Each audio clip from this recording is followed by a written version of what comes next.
A short drive will save you money. Buying a car at Feller Chevrolet has never been a hassle, but during our no-hassle sale, it's even easier. All new and used vehicles are priced and marked with rock-bottom prices on the lot and on the web. To make car shopping as easy as 1, 2, 3. 1. Come to Feller Chevrolet in Altavista or go to fellersdirect.com. 2. Pick the vehicle that fits your budget. 3. Drive it home today. No pressure, no hassle. A short drive will save you money. Feller Chevrolet in Altavista. 105.5 KD Country. Online at kdcountry.com, Facebook, and Twitter. Listen to the award-winning morning show weekdays 6 to 9 on 105.5 KD Country with me, Joseph Allen, and Clint McCoy. Clint will handle the music. I'll bring you the latest news, weather, sports, community events, and so much more.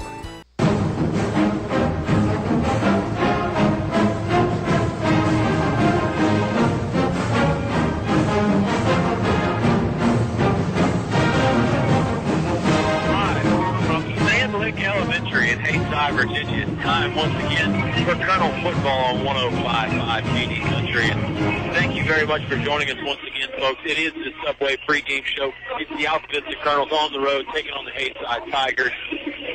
I'm Kyle Haney. With me, as always, is Mr. Oscar Briggs. And Oscar, boy, what a situation we're in here. It's a state semifinal, and this is how we envisioned it, right? Well, it is. State semifinal. Haysi has rallied around this football team. Small school, 265 students. Very, very small community. And, you know, even their rivals have joined in. You've got, you know, Clintwood and Honaker here supporting this team and, you know, supporting the community. So, you know, Haysi comes in at 13-0 and Altavista, of course, 12-1. And you alluded to the fact, state semifinal game, the winner of this thing goes to Salem to get a shot at the state title. And it, you know, it doesn't get any better than that. It really doesn't. It's a little bit of snow on our drive up, some rain, some mist up here in the mountains, and it is, like you and I talked about, Oscar, it's cold country mountain football at its finest, and this is a proud group of people up here, and they really have rallied behind this football team. They're out in full force, and Haysi is one of those programs, too, that's traditionally been very good, so they're no stranger to these big-time football. Oh, that's a good point, and of course, they several years ago, they closed the other high school in the county, Irvington High School, and they consolidated, and again, only 265 students. Just from a logistics point, tonight, we are in the press box. It is an open press box. There are speakers that are literally 3 to 4 feet from us. We will have coaching staff next to us. There are 3 radio groups in the booth tonight. It may be difficult to hear at times. Stay with us. We'll keep you posted on the score and be able to. We think we can keep you at least informed of what's going on as we progress through the game. Yeah, that's a great point there, Oscar. It isn't going to be, from a technical standpoint, it won't be our finest hour, but we're certainly going to do our best. And Eleanor Haney back at the station will do her best. And on the Subway pregame show, we always know Subway does their best. Eat Fresh, 2 great locations, Main Street in Altavista, and also in the Walmart on the Clarion Road in Altavista. And we were just talking about the $2 cold cut trio or the $2 meatball, and that's exactly right. You didn't mishear that one. $2 for a 6-inch sub all month long. It is Customer Appreciation Month there at Subway. So they're going to appreciate you. They're always going to make it taste good, even if we don't sound great tonight. We'll take a time out and we'll come back, and hopefully the PA work and some of the pregame music will be done, and our broadcast will start to sound a little bit better once that happens. It's the Haysi Tigers taking on the visiting Altavista Colonels. Subway pregame show. You're hearing it all on 105.5 KD Country. I'm Todd Hall, president of First National Bank. For over 100 years, we have proudly served our customers in Central Virginia, and we're excited about continuing to provide financial solutions into the future. At First National Bank, our focus is on you, the customer, and delivering a very high level of service is our top priority. In fact, our employees are empowered to make decisions that provide you an extraordinary customer experience. So stop in one of our 8 local branches and give us a try. First National Bank, member FDIC, equal housing lender. The following is brought to you by English Construction Company. There's just one place where students are students first, and athletics are played with purpose and perspective. That place is your local high school. High school sports offer more than the joy of competition. Studies show that student athletes in Virginia are also likely to enjoy greater levels of achievement in other areas of their lives, including academics. High school sports. a winning part of a complete education. A short drive will save you money. That's right. A short drive can save you hundreds, maybe thousands. The absolute best selection of new and pre-owned vehicles to choose from. Have a trade? When you make a deal, Feller Chevrolet will pay it off, no matter how much you owe. Slow credit? Don't worry. Drive away today in your new or pre-owned vehicle. Remember, if you didn't purchase your vehicle from Feller Chevrolet, you paid too much for it. Feller Chevrolet in Altavista. You're listening to award-winning coverage of the Altavista Colonels on 105.5 KD Country. Back here on the Subway pregame show, 51 years of outstanding high school sports coverage. And Oscar, either way, we've only got 1 or 2 games left, depending on what happens here today. Winner of this game, of course, advances to play for a state championship next week in Salem. But 51st year on KD Country, it's been pretty doggone good. I know Colonel fans have been very excited about this football season. Yeah, this has been a special season. Of course, the 1-point loss to Gretna stung a little bit, but I think it was a rallying call for the Colonels because after that they really they put it in another gear and have been on a path of destruction, taking no prisoners since then. Yeah, great way to phrase it there, too. I mean, they really just have been playing some outstanding football. They lose to Gretna about midway through the year. If you count the playoffs anyway, it was about half the season ago. Bounce back the next week with the outstanding win against Dan River, 30-0, one of their finest performances of the year, and really have just kept it rolling since then. The big win against Russburg, the comeback win on the road up there against the county rival. Who can forget last week? We're not going to forget last week for a long time. Just an absolute drubbing of Franklin, who's a team that, by all respects on any other night, is probably going to play Altavista a lot tighter. But last week, the Colonels were just way too much to handle. Well, you did, and let's talk real quick, recap that Franklin game from the scoring perspective of Altavista. The first score was 2 plays, 28 yards. It took 28 seconds. Then was a Juan Thornhill to Michi Smallback touchdown. The next drive was 1 play, 79 yards. Of course, that was a 12-second 79-yard burst from Clyde Ells, and it went on from there. The Colonels had 8 different players score last week, and that's phenomenal. And to go up 44-0 against that Franklin team at half, boy, that was an impressive victory. Yeah, and remember, it was the Franklin squad that ended Altavista's year last year on the road in the playoffs. Altavista gets the revenge, and the Colonels get to keep on moving. That's why they're here this week. It is the Subway pregame show, as always. Subway, eat fresh, and Franklin was a team that, primarily a running team, so when Altavista got ahead of them, that's really when the snowball started happening. The Colonels took over. This week's going to be a big, different story, Oscar, because I almost said Honaker. We were talking about Honaker earlier. Haysi, which is who Altavista's opponent is. Haysi, very well-balanced club. They can run and throw. That's a valid point. Their quarterback is thrown for right at 2,000 yards, and then their little halfback, who I say little, he's about 5'7", about right at 200 pounds, 190. He's rushed for over 2,200 yards this season, so he's a load, too. He's averaging about 10 yards a carry this year. And, of course, you look at the path that Haysi took. They took Eastside out during the first round of the playoffs, 22-8. Galax, which is a common opponent of Altavista, they beat 40-25. Altavista at Galax was 43-21, so not much difference there. And then last week they took care of J.I. Burton 36-12. So a couple of points as we continue to look at that. The VHSL rankings, they continue to update as the season goes through, Kyle. And right now, Altavista is ranked number 1 in the state, with Haysi ranked number 6. You look at points for, Altavista was 546, Haysi scored 564. So really, 18 points difference there. Altavista's got 144 points against. Haysi's only got 151, so only 7 points there. Boy, that's very, very tight on paper. The thing that's glaring as you look at the stat is strength of schedule.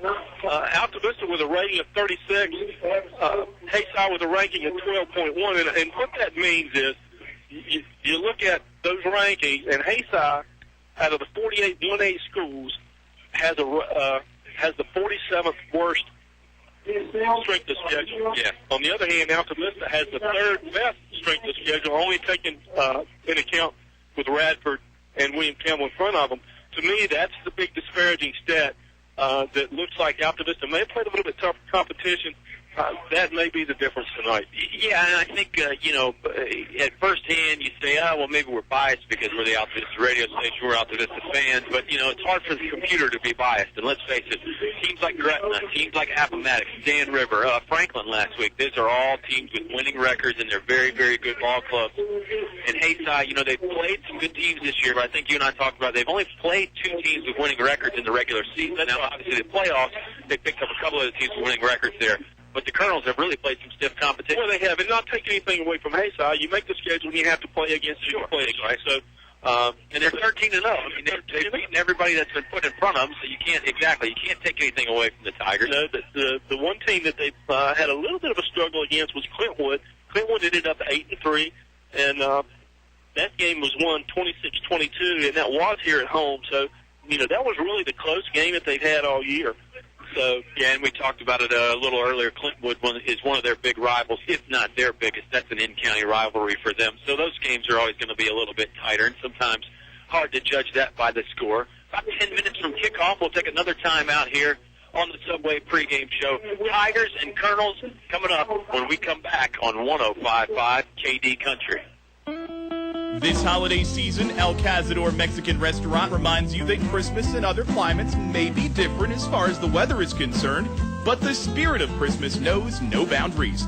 From El Cazador Mexican Restaurant, here's a toast to Christmas. May the ideal of our holiday wrap the world in kindness, goodwill, and a sincere reverence. Feliz Navidad from everyone at El Cazador Mexican Restaurants in Altavista and Bedford. Thanks for your patronage this past year. Closed December 24th and 25th. You can buy paint from any old yahoo who knows nothing about paint in one of those big box stores. For quality paint from people who really know paint, it's Davis Paints from your complete home center, English's. Davis Paints, which has been known for quality since 1921, is not just sold anywhere. Visit the new paint room at English's, your authorized Davis Paint dealer.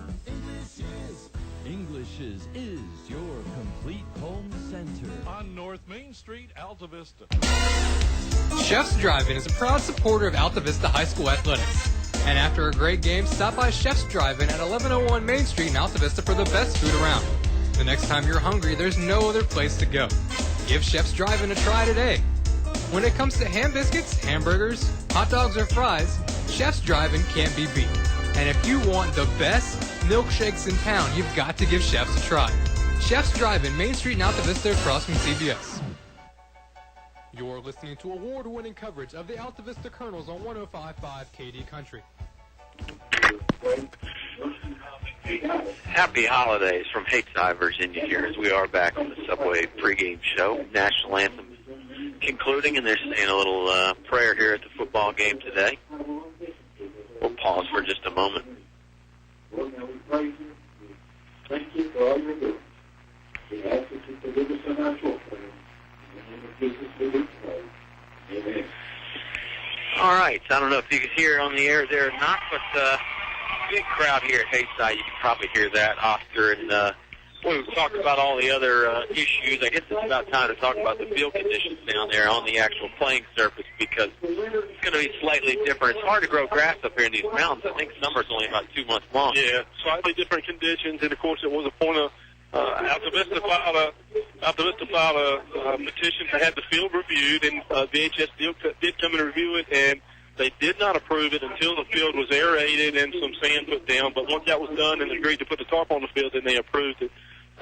So from that point on, it was it's on. So yeah, the field is muddy to say the least. There's some grass. It's mainly outside the hash marks, and they did have a tarp on in between the hash marks. So you feel like that area might be a little bit drier, but it's misty. It's not rainy right now. It's not snowing anymore, but there's still got some high humidity. So it's not like the field's going to dry out as the game goes on. If anything, it's going to get more chewed up, Oscar, and should get muddier. You got hay down on the sidelines to keep the footing decent over there just for the guys that aren't in the game. But it's going to be a challenge out there. It's going to be a challenge for both teams. I mean, I'm not saying it's not going to slow the Colonels down a little bit, but it's muddy. It's muddy on the Haysi side of the field, too. Well, that's right. And it's like you said, it's muddy on both sides. Right now, it's not too bad. I imagine by the end of the first quarter, midway through the second, that it'll be that's what it'll be. But both teams are playing on it, and we'll go from there. Yeah. It's just football. It's a little bit different. And again, down in our area, and particularly when you get further south into Pittsylvania County, there you play on some pretty lush playing surfaces with Bermuda grass. Hard to grow that kind of a surface up here in this weather. And then if you get some rain towards the end of the season, well, you have what happens here, where the grass is just kind of thin and ends up just getting torn up and being muddy. It won't regrow once the divots are taken out. So the hash mark area, in between the hash marks where all the plays are going to start, are especially going to be chewed up, I imagine, if this thing goes on. And this is 5th week in a row that there's been a home game here, so you don't give the field any time to recover. And given again what we've seen with the rain and precipitation that we've had, it's a difficult situation. Yeah, it's going to be again tough for both squads. I mean, you got to feel like maybe you feel like you have the advantage a little bit if you know where you're going and you know when you're going to make that cut, rather than the defender that's just got to anticipate the cut. But who knows? We'll have to see. And we'll take another time out here on the Subway pregame show as the captains are getting ready to come out for the coin toss. Kickoff less than 5 minutes away here from Haysi. You'll hear it all on 105.5 KD Country. In the past century, our community has grown, and Finch & Finch Funeral and Cremation Service has grown too, alongside the families they've known for so long. Finch & Finch is proud to have served you over 100 years. A family business, Finch & Finch Funeral and Cremation Service, dedicated to your service. Finch and Finch Funeral Homes. We're here because we care.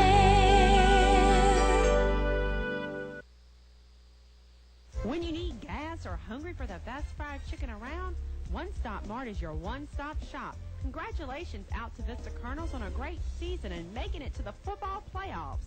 Remember, One Stop Mart has all your convenience items, gas, beverages, and deli specials with home-cooked food, fast and hometown service.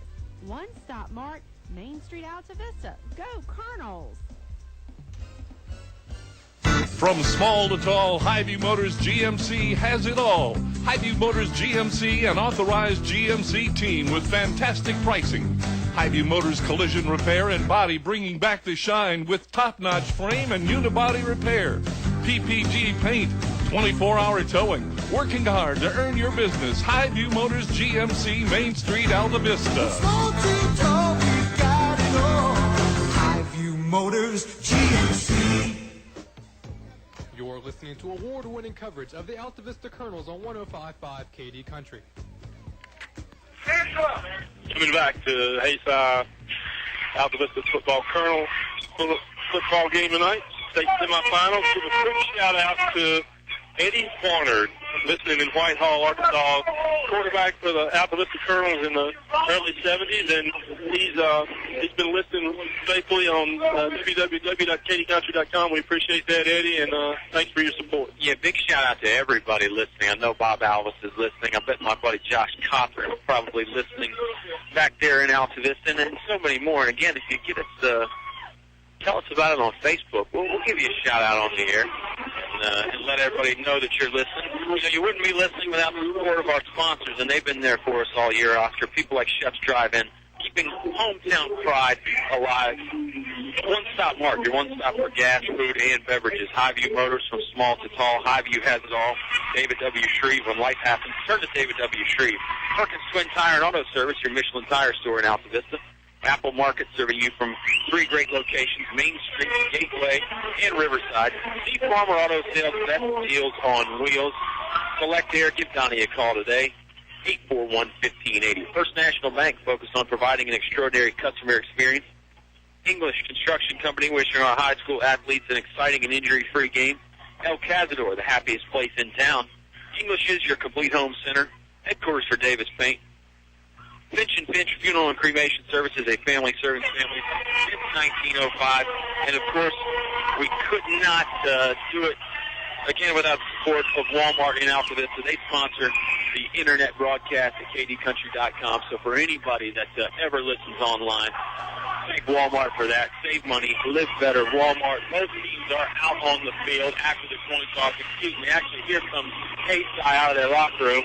The Colonels are out on the field, and they're excited. The cheerleader bus was a little late, Oscar, but better late than never. They got here on time, and enough to give the Colonels a big send-off on their way out. Well, you gotta love it. It is playoff football. This Colonel team is ramped up. They're waiting for amped up. They're waiting for Haysi to come out. Clyde Moon, he is amped up just like he was last week. He wants to play football. Clyde Moon is fired up. The entire sideline is fired up. The Haysi Tigers are fired up, and as well, their fan club or their fan base is as well.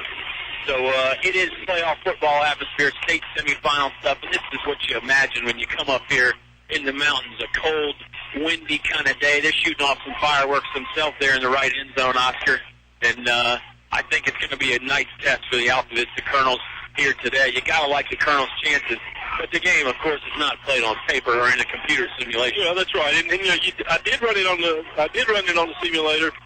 Just to see what would happen, and you know, you don't want to bank on it, but it says that Altavista wins this game 85% of the time. And we talked about the Altavista fan bus being a little bit late getting here. It has come, and it has come in large. Yeah, the Colonel fans are arriving as we speak. There were some Colonel fans here as well already, but they took a fan bus, and they're here now. Colonels look like they are going to kick off, so they'll get the ball to start the second half. Nothing new there, Oscar. That trend continues. Walker Allen headed out with his team to receive the ball from the official. And it's been extremely successful for them. But in most circumstances, especially in the playoffs, they've been able to flip the field. They really have. One more point tonight. We won't be bringing the stats tonight. This press box is, there are only 38 people here, and I'm sure the fire marshal comes in, but I'll be thrown out. But at any rate, we won't be bringing the stats, but we will keep you informed, keep you posted, and hope everybody has a safe ball game. Nobody gets hurt, and the Colonels can pull this thing out. Yeah, it's, I kind of envy the fans that are listening from the comfort of their cozy couches or the car if you're riding around today. And we hope to bring you a good one. Walker Allen set to tee it off. Colonels in the the road white jerseys. Allen kicked the low line drive, bounces at the 25.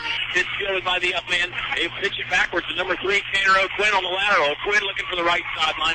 Nothing there. Thornhill helped out on the stop, and then Ashton Robinson finally pushed him to the ground. But the old lateral play there to get it back to the return man ends up working out well for Haysi, and they'll start from the 39-yard line, right hash mark is where they'll start from scrimmage from their own territory. And their tailback Bowen got that ball and tossed it back to the wide receiver O'Quinn, who's got the most speed for this Haysi team.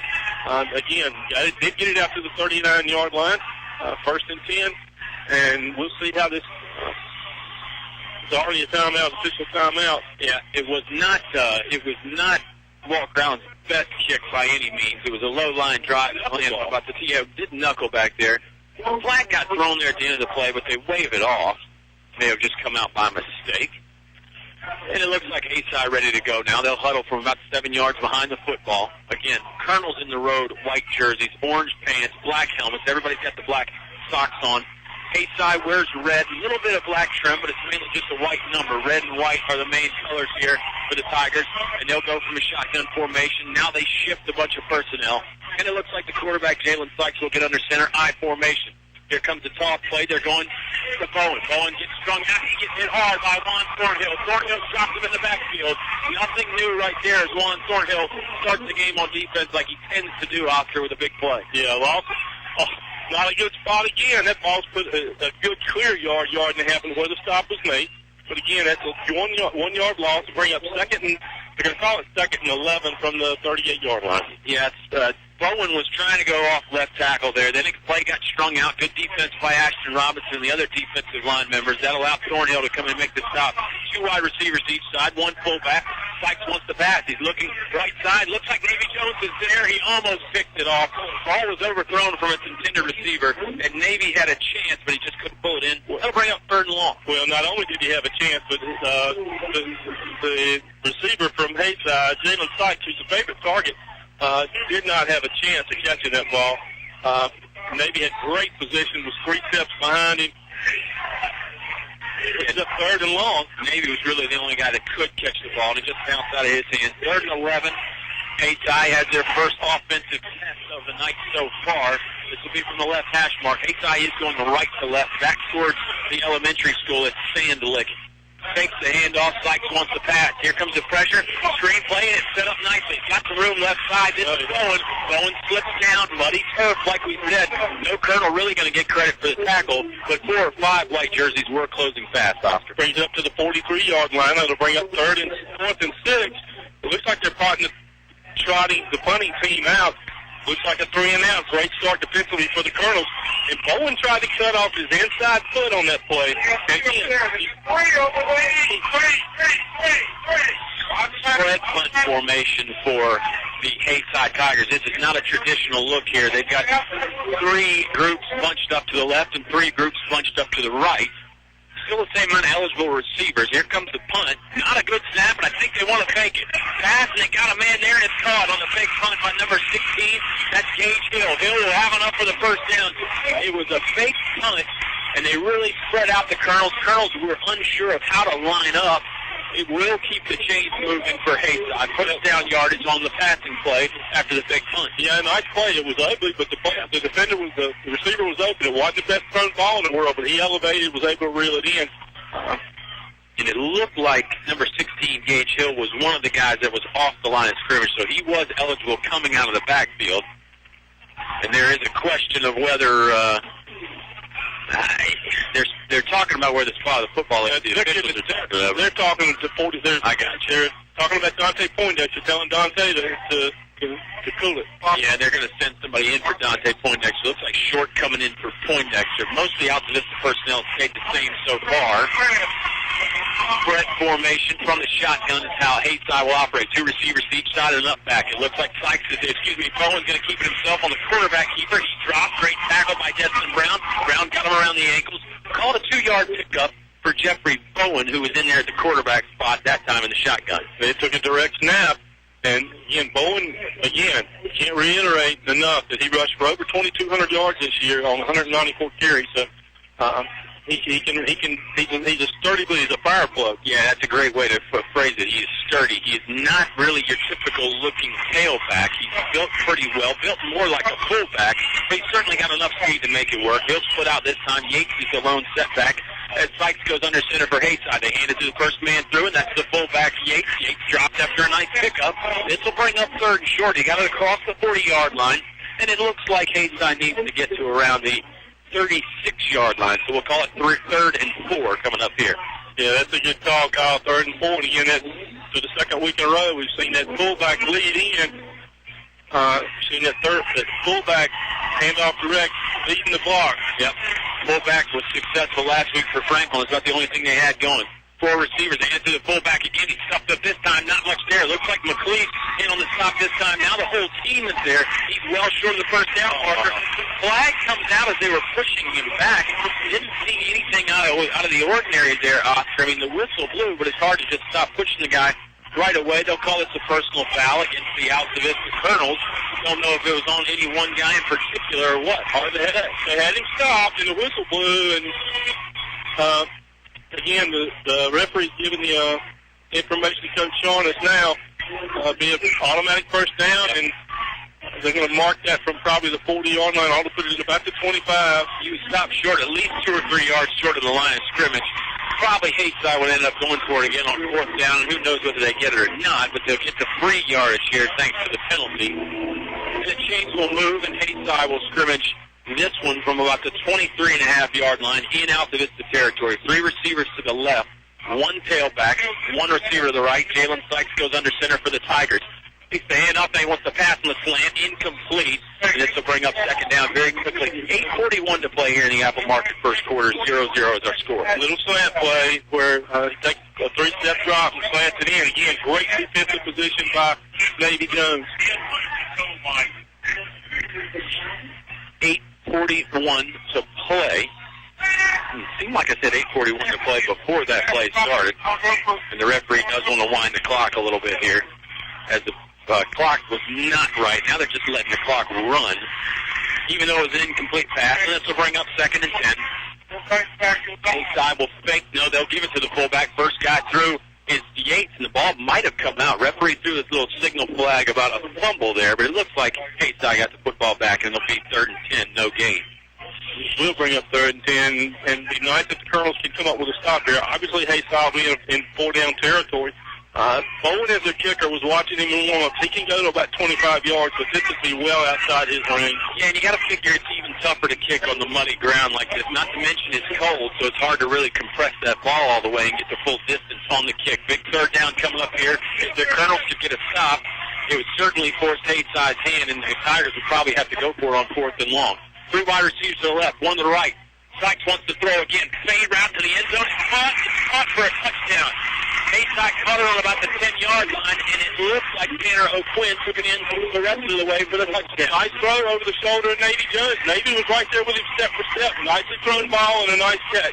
Colonels 12, 6-0 here with 7:51 remaining in the first quarter. Well, it's a little bit different for the Colonels. They haven't trailed in a while. They've trailed this season, but it's been a long time, so this 6-0 deficit early is not going to make them feel too good. Well, we got a lot of football game left. 7:51 to play in the Apple Market first quarter. Let's see if Haysi wants to go for 2, or they're going to kick the extra point. They've been in a long huddle here after the touchdown. Make me believe they're going to go for 2, Oscar. And Kyle, 2 mental mistakes on that drive. On the 4th down where they did the fake punt, and then on the third and long where we had the personal foul. Yep. Full house backfield with the shotgun formation. Actually, just one back beside the quarterback. And that's Sykes. Here's the snap. Sykes wants to throw. He's looking in the end zone. Going to throw it left. He's got his fullback out there open, and it's caught. 2-point conversion is good. 8-0 is the Haysi lead. Timeout here with 7:51 to play in the first quarter. Colonels trail on 105.5 KD Country. Life happens. Divorce, family problems, criminal charges, civil litigation, personal injury cases. Turn to David W. Shreve, an experienced attorney at law. David W. Shreve has been practicing law for over 30-plus years. A free consultation for personal injury cases. Call today, 369-6621. That's 369-6621. David W. Shreve congratulates the Colonels football team, and good luck. Go Colonels. David W. Shreve, located on 7th Street in Altavista. You're listening to award-winning coverage of the Altavista Colonels on 105.5 KD Country. 7-0 early lead for the home team, the Haysi Tigers here. 8-0 is the early lead. 2-point conversion was good.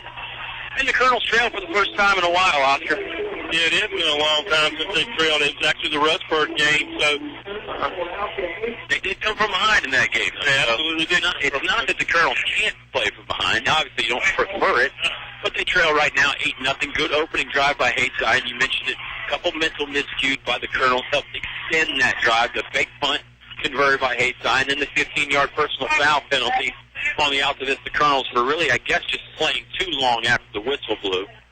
And now Haysi will kick off. This is that's Jeffrey Bowen to do the honors, and he'll kick it short. Looks like Walker Allen will field it on about the 25-yard line. Looking to the right sideline, he'll get there, pushed out of bounds. Never really went off his feet. A little bit of a late hit on that sideline there by Haysi. And the Colonels will take over on their own 34-yard line. Let's see where it's finally spotted. Actually, it's going to be spotted closer to back around the 30-yard line, Oscar. 7:47 to play in the Apple Market first quarter. And, of course, Apple Market with 3 great locations: Main Street, Gateway, and Riverside. Play coming in from the Altavista sideline. The ball will be spotted on about the 31-yard line, right hash mark. That's where the Colonels will get their first play on offense. In the last 2 playoff games, the Colonels have started off with a pass. I think it's important. Certainly, they've got enough experience now. This team won't panic. Yeah, 4-man defensive line for Haysi. Looks like 2 linebackers. Everybody else is out on the receivers. They give it to Destin Brown. Brown has some room on the left side. Now he's stuffed up, and he'll get driven back. Short game. We'll see where they end up spotting this one. And now both teams getting a little enthusiastic after the whistle, if you will. Both sides are playing hard, Oscar. Yeah, they are. And Darius Johnson's been is a little upset. He's been the most vocal at this point. Yeah. He and Dante Poindexter, but brings up second and about, we'll call the long 8. Yep. 1.5 yard gain there for Destin Brown. Shotgun formation again. Thornhill looking over that defensive front. He'll fake this one to Destin, keep it himself. He's got some room on the right side there. Off right tackle, drag down. Short pickup for him. This should bring up about 3rd and 5. 7 minutes to play now exactly in the first quarter. Colonels do trail 8-0, and it will be 3rd and 5. The Altavista Colonels look to extend their first drive of the ball game. Again, it's important that the Colonels be patient here. Jones checks out of the game. Donovan Montague checking in. Looks like Donovan's going to go that tight end formation there. Destin Brown is in the backfield with Juan Thornhill. Demetrius Johnson just off right tackle in the wing position. Destin directly behind Juan in the pistol formation. They motion Demetrius across. Here comes the toss play to Destin Brown. He's looking to go left side, cuts it back. Nice move right there. Still on his feet. He's very close to the first down marker. I don't know if he has enough or not. The flag comes out late. And let's see who this is on. This is probably something extracurricular after the whistle. It is extracurricular. I can't tell who was involved. Ball looks like it's just a little shy of that first down marker, and this one's going to go against Haysi. So this will give the Altavista Colonels enough for a first down penalty. Yeah, they had the first down, and it occurred after the play, so it would have been a first down. They would have marked it back 15 yards, but that is his own. That was on Haysi. They'll tack it on to the end. The end was at the 42-yard line, so it should put it on about the 43 of Haysi.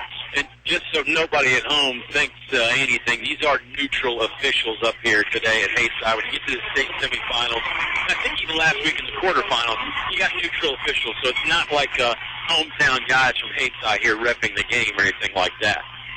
6:20 to play in the aftermarket first quarter. Colonels trail 8-0. That was their first down of the ball game. And they'll have a fresh set here. This ball will get snapped from the Haysi 40-yard line. Shotgun snap. Thornhill puts his man in motion. He'll give it this time to Clydell Moon. Moon going hard up the middle. Not a whole lot there. Not much in between the tackles, but it is a small pickup of yardage for Clydell Moon there. It'll bring up 2nd and 8 for the Altavista Colonels. Yeah, they're actually going to give him the favorable spots. This will be a game of 3. But again, nice job. Clydell was holding on to the ball. I think it's important that the Colonels don't turn the ball over today. Yeah, turnovers really could be key today. They're always a great equalizer in any football game, but particularly in a game like this when the footing is a little unsecure and maybe the football is a little unsecure as well. Thornhill wants to pass, looking deep, looking right sideline, a little bit wobbly. He's looking for Michi Malback, almost intercepted. It falls incomplete, though. Neither guy could bring it in, and it was good defensive coverage. Tanner O'Quinn was over there on Michi Malback, and he was able to knock it away. And it's a substantial height difference. I think O'Quinn 6'2", 6'3", Michi at 5'7", 5'8", so substantial height difference. But brings up 3rd, and again, call it a long 7. Yeah, Colonel's looking for another first down pickup. Donovan Montague still in the game at tight end. Both Johnson brothers out there at wide receivers, and Michi Malback is the lone wide out here on the right side. Thornhill barking out signals. Here comes the shotgun snap. Fakes it. Wants to throw again. He's got Montague over the middle. Complete for a first down. And Donnie lowers his shoulder a little bit.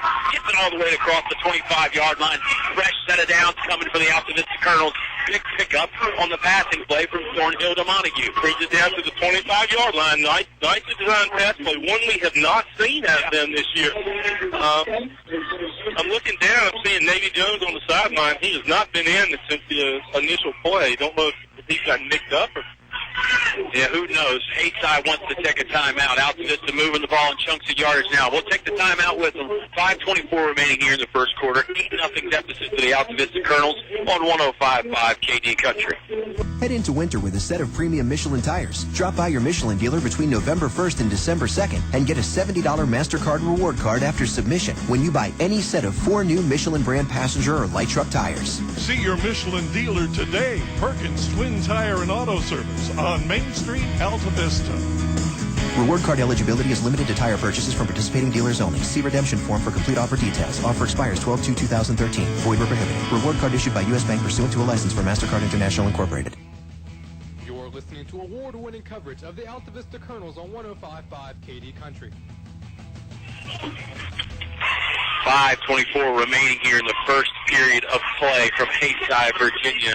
It is Haysi Tiger Field, Oscar, and it seems to be pretty unhospitable. Big crowd here for them. The Colonel crowd has arrived, though, and they're making some noise on their own. Colonel's got a fresh set of downs here, middle of the field. They'll snap this one from the Haysi 25-yard line.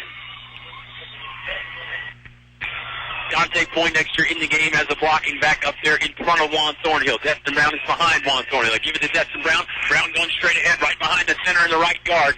Not a whole lot there. They were trying to tear out the football from Destin. He held on to it, and it's another short pickup. The Colonels have done that a few times, just a little 1 or 2 yard gain, Mr. Briggs, but they seem to be adding up here for Altavista. Well, they are moving the ball down. They are. They're going to mark that again, a gain of 2, and This is a big defensive line for Haysi. The Colonels' offense is, they've done a good job scouting Altavista.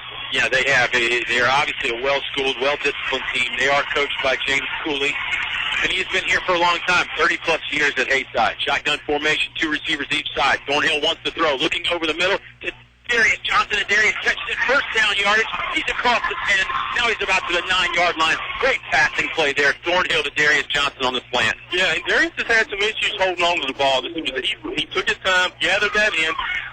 Nice catch by Darius, securing the ball, then turned into run upfield. That's his issue for the most part. He likes to run before he gets it. And it was claiming, but nicely thrown ball from one. First and goal here from the 9-yard line. It was a nice play to secure that ball in traffic, too. Not only did he catch it, he held on afterwards. Bunch formation. This is the overload formation. 4 receivers to this right side. No receivers to the left. Destin Brown to the left of Juan Thornhill. It is first and goal from about the 9-yard line.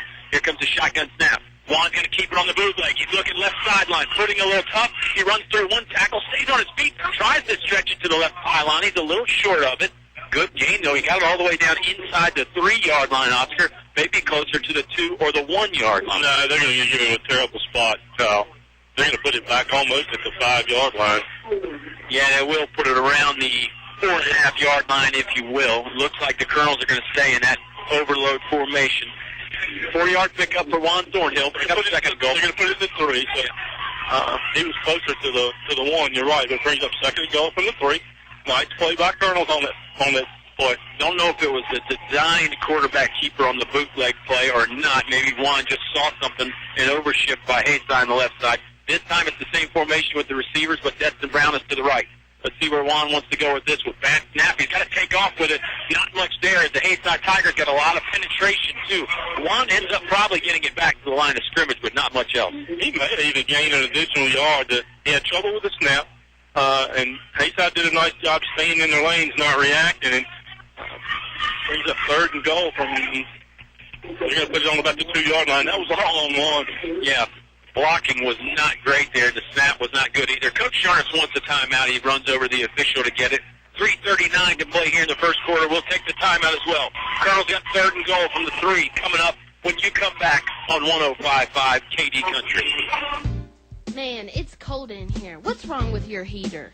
Well, it used to work pretty good. Back in the 90s, just call Select Air and get it fixed. Oh, it'll probably cost a lot of money. No, it won't, because Donnie will give you a fair price and get it done right the first time.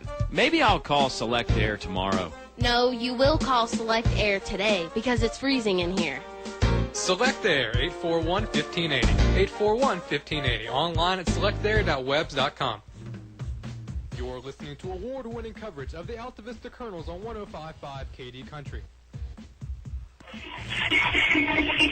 Well, 2 big plays for the Altavista Colonels coming up from Haysi here, Oscar. What do you think they're going to do on this third and goal situation from it? Looks like the ball's on about the 2-yard line now. I'd be surprised if you don't try to get Juan into a rollout type situation where he's got the option to either throw it to one of the Johnsons breaking across on the far side or even Navy Jones breaking across the length of the end zone, or he's got the option of tucking it and running. Juan's had a great knack of getting to the pylon this year. Absolutely. He's one of the best I've ever seen at just finding those little cracks in the defense. Even when it doesn't look like they're there, he seems to find them. They are going to go from the left hash mark, so you think maybe you got this whole right side for a rollout type of play, the whole width of the field almost entirely. You got 3 receivers to the left on the short side, just 1 lone receiver over here to the right. That's Michi Mall back on the far side. Clydell Moon in the backfield with Juan Thornhill. It's third and goal from the 2-yard line. Juan does want to roll to his right and run. He's headed for the end zone. He's in there. Great block by Clydell Moon to help him out. Juan really didn't need a lot of room there, Oscar. Tough to stop that man from 2 yards out. And it's a touchdown by Thornhill and the Colonels. What a great response from the Colonels. They took over at the 31-yard line after the kickoff, drove the ball to 69 yards, punched it in. Let's see what the Colonels, if they're going to stay, are they going to start chasing points, or are they going to... It looks like Allen's going to stay on the sideline over here. Colonels will go for 2. Looks like they're going to go from the full house backfield, 3 receivers in the straight line, about 5 yards behind Thornhill. You got Malbeck, Brown, and Moon back there. 2 tight ends, 1 to each side. Now they'll shift some personnel over. Malbeck and Johnson go to the right, so it's an unbalanced formation. Destin Brown will shift over to the right. Thornhill going to toss it to Moon. They've got some penetration. Moon will get stopped about 3 yards in the backfield. drops on the 5-yard line, so the extra point is no good. Colonels score, but they still trail. 8-6 is your score. It's a Hayside lead. 3:33 to play when we come back in the first quarter on 105.5 KD Country. This week's specials from your Apple Market convenience stores. 8-piece fried chicken box, only $6.99 from 4 to 8 every day. Warm up with any size coffee or cappuccino for just 99 cents. Country sausage biscuit, also 99 cents. 2-liter Pepsi or Coke, 2 for $3. Mrs. Freshly's Honey Buns, buy one, get one free at Apple Market locations, Riverside, Gateway, and Main Street, Altavista. Pick up an Apple Market gift certificate. They make great stocking stuffers. You're listening to award-winning coverage of the Altavista Colonels on 105.5 KD Country. Nice response by the Altavista Colonels, but they still trail 8-6. 2-point conversion, no good. Juan Thornhill gets in the end zone from 2 yards out. That's how they got the 6 points. And it really was a well-put-together drive, Oscar. It was, and I think it's important on this stand as they kick the ball back off the Hayside that the Colonels get a short 3, 4, 5, 6 play out before they get the ball back. I don't want to see them have another sustained drive from Hayside. Yeah, and you know that's obviously what Hayside wants to do. Of course, maybe they just want to score as quickly as possible, but I'm sure the Tigers would love to go on a long, sustained drive and really milk the clock and play some ball control offense. And I think it's clear that the muddy field is really hampering some of Altavista's playmakers a little bit, or maybe it hampers your blocking up front and makes it easier for that defensive line to get in the backfield. Good kick by Walker Allen. Quinn's got to field it on the jump from about the 5-yard line. Destin Brown's in position to make the stop. The ball comes out, and that football is loose, and there's a mad dash for it. Let's see who got it. Really no way to tell from right now. Altavista's got it. Ashton Robinson is signaling, and he signaled pretty early, although the football may still be loose underneath that pile. Referee's blowing the whistle. Colonel do say, hey, have it. And they do have it. Colonel's come out of there with it. Don't know who recovered the fumble, but that brings a big elation from this Altavista sideline. Boy, Ty Woodruff was on the bottom of that pile. T-Hobeck was on the bottom, too. Hard to tell who came up with it. That ball, Dustin Brown's the one that laid the hit. Yeah. That ball came flying out. I mean, it came flying. It went 4 or 5 feet up in the air. It did. Destin made that initial stop. Who knows who got it, but it's Colonel football, and they'll take over from the 25-yard line of Hayside. And this might be the moment the Altavista Colonels were waiting for, Oscar. Yeah, Hayside hadn't trailed much this year either. If the Colonels can get up, that may be a demoralizing factor. It is early. It is very early. 3:25 to play here in the Apple Market first quarter. Pistol formation in the end zone. In the backfield. It's played to Destin Brown. Brown ran through one tackle. He's been in the end zone. He's in the end zone. Touchdown from 25 yards out. Destin Brown on the option play. Thornhill pitched it to him pretty early. Destin Brown took care of it. And boy, that Hayside sideline and fan section kind of went silent there, Oscar. What an awesome play by the Altavista Colonel. Greatly designed play. Certainly what a play Destin Brown executed. Kept his feet under him in the slippery conditions. Nice blocking downfield by the receivers. A couple of Hayside players had a chance to get him. I don't think Hayside's seen this kind of speed. Well, this kind of speed is hard to come by. A lot of teams haven't seen this kind of speed that the Altavista Colonels have. Colonel's going to go for 2 again. Walker Allen staying on the sidelines. Altavista does lead 12-8. 2-point conversion on the way. They'll try this one from the shotgun formation. Moon in the backfield now. Brown probably needs a bit of a rest after the 25-yard scamper into the end zone. Here comes the 2-point conversion. Option play again. Thornhill is in. Juan takes the pitch to his right and cut it up the seam there. Nobody had an answer for Juan Thornhill. The conversion is good. The Colonels lead 14-8. 3:18 to play in the first quarter when we come back after this timeout on 105.5 KD Country. Altavista High School football is brought to you by Steve Farmer Auto Sales. Steve Farmer Auto Sales, where there's always a good selection of cars, trucks, and SUVs, and they're priced right, with financing available. See Steve Farmer Auto Sales, 1112 Main Street, Altavista. Steve Farmer Auto Sales, best deals on wheels. You're listening to award-winning coverage of the Altavista Colonels on 105.5 KD Country. Back back here from Haysi on 105.5 KD Country. Oscar, that's what we've been seeing a lot of all year. The turnover on special teams, the Colonels collect the fumble, and then a one-play drive, 25 yards, Destin Brown to the house. Well, and you talked about the possible, it may come down to turnovers. There's the first big turnover of the game.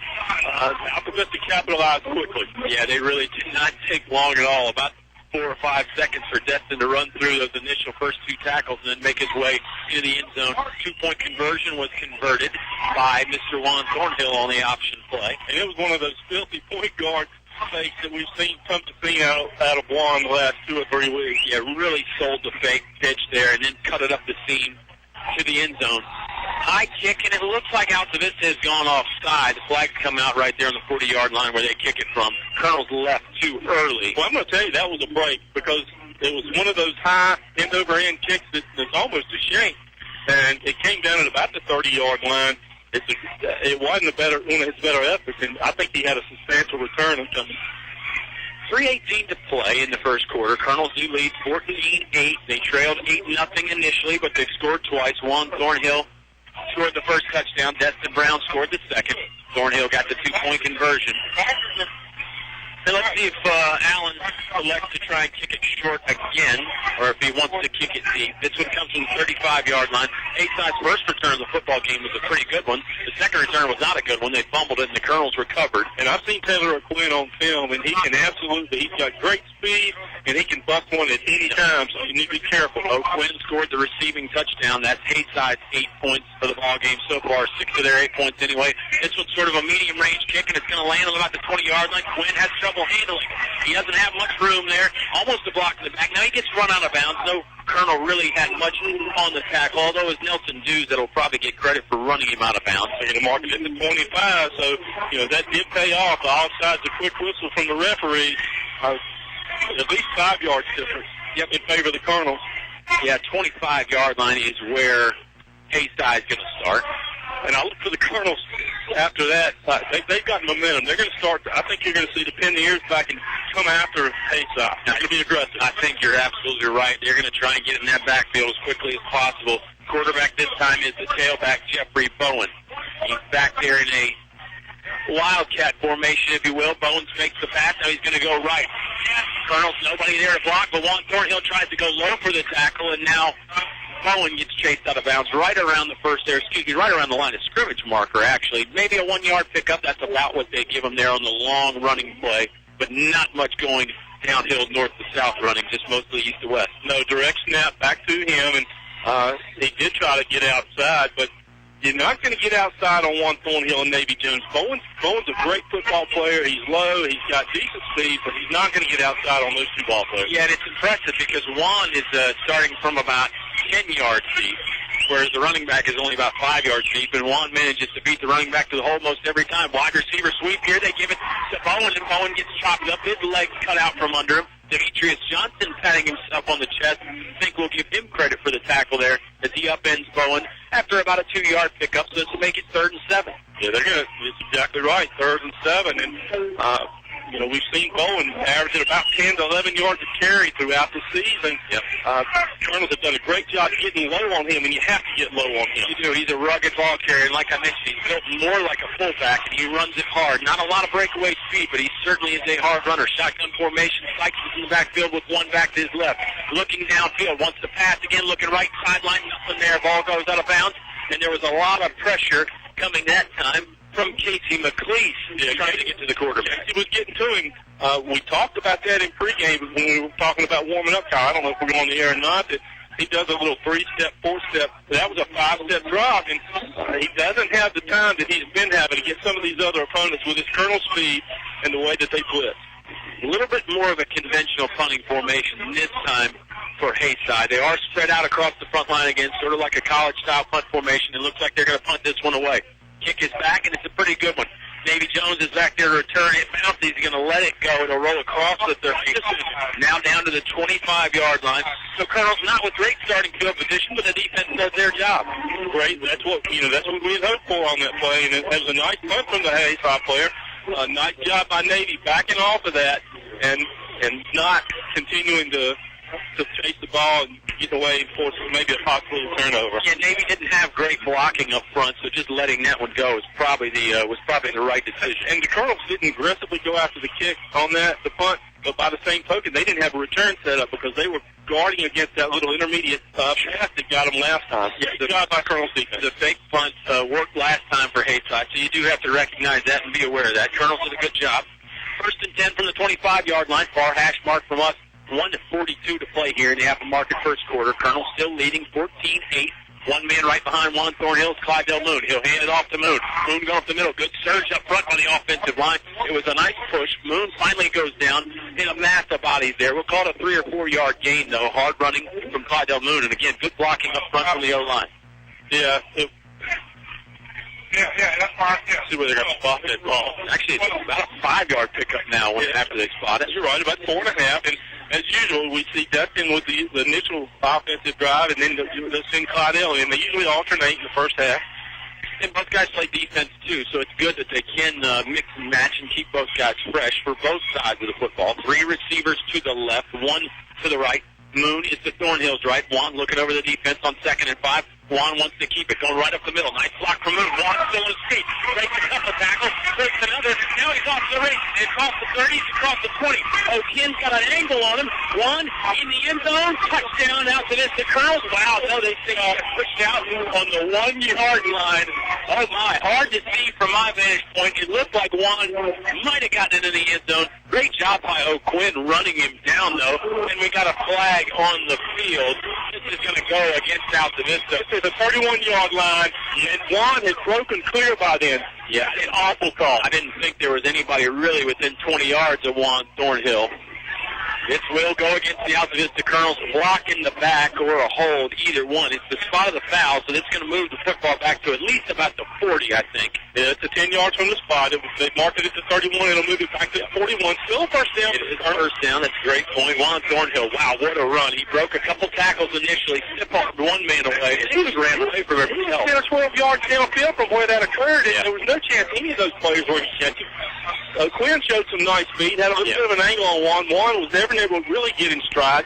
So I would say those players have about equal speed. But, again, Colonel still, nice play. 6th and 10 from the 41-yard line face-off. And great blocking up front there by the O-line. Clydell Moon did a nice job leading Juan through the hole. This time Moon is right behind Thornhill. 3 wide receivers to the right, the short side of the field. First down from the 41-yard line of Haysi. They give it to Moon. Moon follows the pulling guard, runs into one of his own guys, still on his feet. Clydell Moon off to the races now with a 15-yard pickup. He's finally dragged down to the 25-yard line. Great gain right there. Colonels do have an offensive lineman a little slow to get up. It's a 15-yard pickup and enough for the first down. That's Jason McLeese. He's coming up holding his forearm. We've seen McLeese and Coper and that line. They've been able to sub in, sub out this year without too much hurting them. Looks like it might be his elbow. Angela Emerson's down to the ball that. Yeah, McLeese holding the arm. It's definitely an arm or a shoulder or something like that, but we won't speculate anymore. Coper is in the game. Tyler Coper is in the game, that is. Thornhill gathering that offensive line. They got some different personnel in there now, but you're right. They have been able to mix and match quite a bit and been pretty successful. Pistol formation again. 2 wide receivers each side. Left hash mark. 1st and 10. They give it to Moon. No, they keep it. Juan Thornhill drops in the backfield. Haysi did not fall for the fake, and it was Robbie Yates with the big takedown there. About 4 yards deep will be the loss for the Colonels. It'll bring up 2nd and long. Yeah, that play, they had that one snipped out. A nice job, scouting job by Haysi. One-on-one, and Juan didn't have a chance on that. That's the end of the first quarter. Kyle, Colonels have come back. Lead 14-8. Timeout here on 105.5 KD Country. Have you looked at your business banking fees lately? I'm Sean Stone with First National Bank, and we have the best business accounts which offer serious savings for your company. We have a full menu of business products from checking accounts and remote deposit capture to online banking. And we have a local merchant card representative who will customize services just for your business. So let First National Bank prepare an analysis of your current activity and show how we will reduce your banking fees. First National Bank, member FDIC, equal housing lender. You're listening to award-winning coverage of the Altavista Colonels on 105.5 KD Country. Second quarter all about set to get underway here from Haysi, Virginia, up in the mountains of southwest Virginia. We're not too far from Kentucky, Oscar. We went through West Virginia, so we've seen a lot of this beautiful country of ours. Colonels have seen a lot of the football field here. They've scampered up and down. They're going to have second and long coming up, 2nd and 15 after the loss of yards there on the quarterback keeper. Yeah, the field continues to deteriorate a little bit, but all in all, it's held up relatively well here in the first quarter. I hope that holding penalty or blocking the back penalty doesn't hurt the Colonels, because that was a great play by Thornhill. Again, getting to the 1 yard line, and that play was that flag was 10, 15 yards behind the play. So again, 2nd and 14 here. Thornhill took it about 70 yards, got it all the way down to the 1 before he was pushed out of bounds, but a hole brought it back. Bunch formation to the right here on 2nd and 15 for the Altavista Colonels. Hard snap count. Both sides jump, and no flag comes out. Boy, I think you probably could have flagged Demetrius Johnson. Juan wants to throw. He's chased out of the backfield, thinking about running. He's thinking about passing it. Hadn't made up his mind. He's going to take off and run now. Juan made some guys miss. Ends up gaining 5 yards. Really did a lot of work. Yeah, pick up that 5 yards. The thing that concerned me on that play was Juan. If he had gone ahead and tucked it, he had plenty of room on the left-hand side. I think he could have even picked up the first down. It brings up 3rd and 10. And I think with where the Colonels are at the 25-yard line, that'll bring up, they'll be in 2-down territory here. Yeah, I think probably out of walk-around field goal range, considering the weather and the temperature and the field conditions. He was hitting them from 40. If they can pick up a little bit here, we'll give them the opportunity. But I believe they'll go for the. If they don't get it on 3rd down, they go for it on 4th. Yeah, 2 wide receivers each side. Thornhill looking over the defense. Took a long time. Passing play again. Got a good pocket to throw from. Looking for Michi over the middle. Incomplete. Ball back laid out at the 5-yard line, but could not grab it. So it will bring up 4th and 10. And he had him open if Juan might have rushed that. I think his eyes got big because Michi was open on the little slant downfield. Yeah, he did have Michi open, breaking over the middle there. It was the right decision, just couldn't quite get the football to him. Mike Sharn is taking a little extra time to get this football play in. 11:07 to play here in the first half. And it is the Apple Market second quarter. 14-8 is your Altavista Colonel lead. Thornhill got the first touchdown. Destin Brown got the second. And then Juan Thornhill got the 2-point conversion. They wound this thing pretty quick, but the clock pretty quick. The Colonels got to be getting close on the 25-second. Yeah, they got to go. Haysi crowd picking up here. Ball back in motion. They hand it to him. Reverse play. They flipped it to Navy Jones. He's going to the right side. Navy looking for right sideline. Not going to get there. Great solo tackle by Tanner O'Quinn. Drops him right at the line of scrimmage. Haysi will take over after the 4th down, turnover on down, and a good defensive stop there by the Tigers, really with their back to the wall. Well, it was. The penalty does come back to Bernie Colonels, Oscar. Well, it was, and the situation with that play was Navy was very careful with his footing. If it had been a dry field and he could have gone ahead and used his first, I think it would have been okay.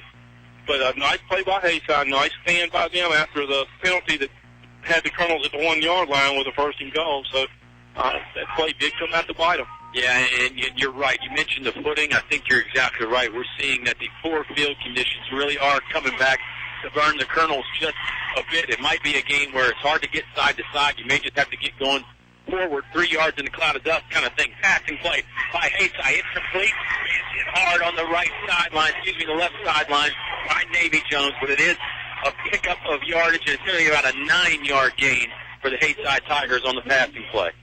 Nicely thrown ball. Threw that over Johnson, over Demetrius Johnson, who went way up for it, but nice job by Navy closing and putting a big hit. Well, I mentioned the field conditions. It's not just hurting the Colonels. It's hurting Haysi a little bit, too, but it's just going to be a kind of game where you're really going to have to go north to south. It's going to be hard to cut. It's going to be hard to make moves east to west, I think, with the footing the way it is. Sykes going to be under center again for the Haysi Tigers. 2nd and short from the 41-yard line. Haysi jumps off sides. It's number 57, Robbie Yates, going to get flagged, and this will back them up 5 yards, make it 2nd and 6 now. Nice job by the Colonels. Yeah, Colonels didn't bite on the hard snap count. 10:52 to play here in the Apple Market second quarter. 14-8 is our score from Haysi, Virginia. Colonels did trail 8-0. They scored 14 unanswered. Haysi with a chance here after a 4th down stop that the Tigers made just moments ago. Sykes getting his personnel straight. He's going to be in shotgun formation with backs on both sides of shotgun play here. wants to pass, looking left. Flag comes out. Flag flushed out of the pocket. He throws it away. It might be intentional grounding now. You are going to have a holding penalty, though. We're pretty sure of that. 2 plays. If it is intentional grounding, that would be the penalty to take. That's locked it down. Yep. That would make a spot foul. Yeah, it would make it third and really long. And the procedure not holding. It was obviously a legal procedure before the play. So with the legal procedure, that's right. That's before the play. It'll bring up second, and now it'll be second and right at 11.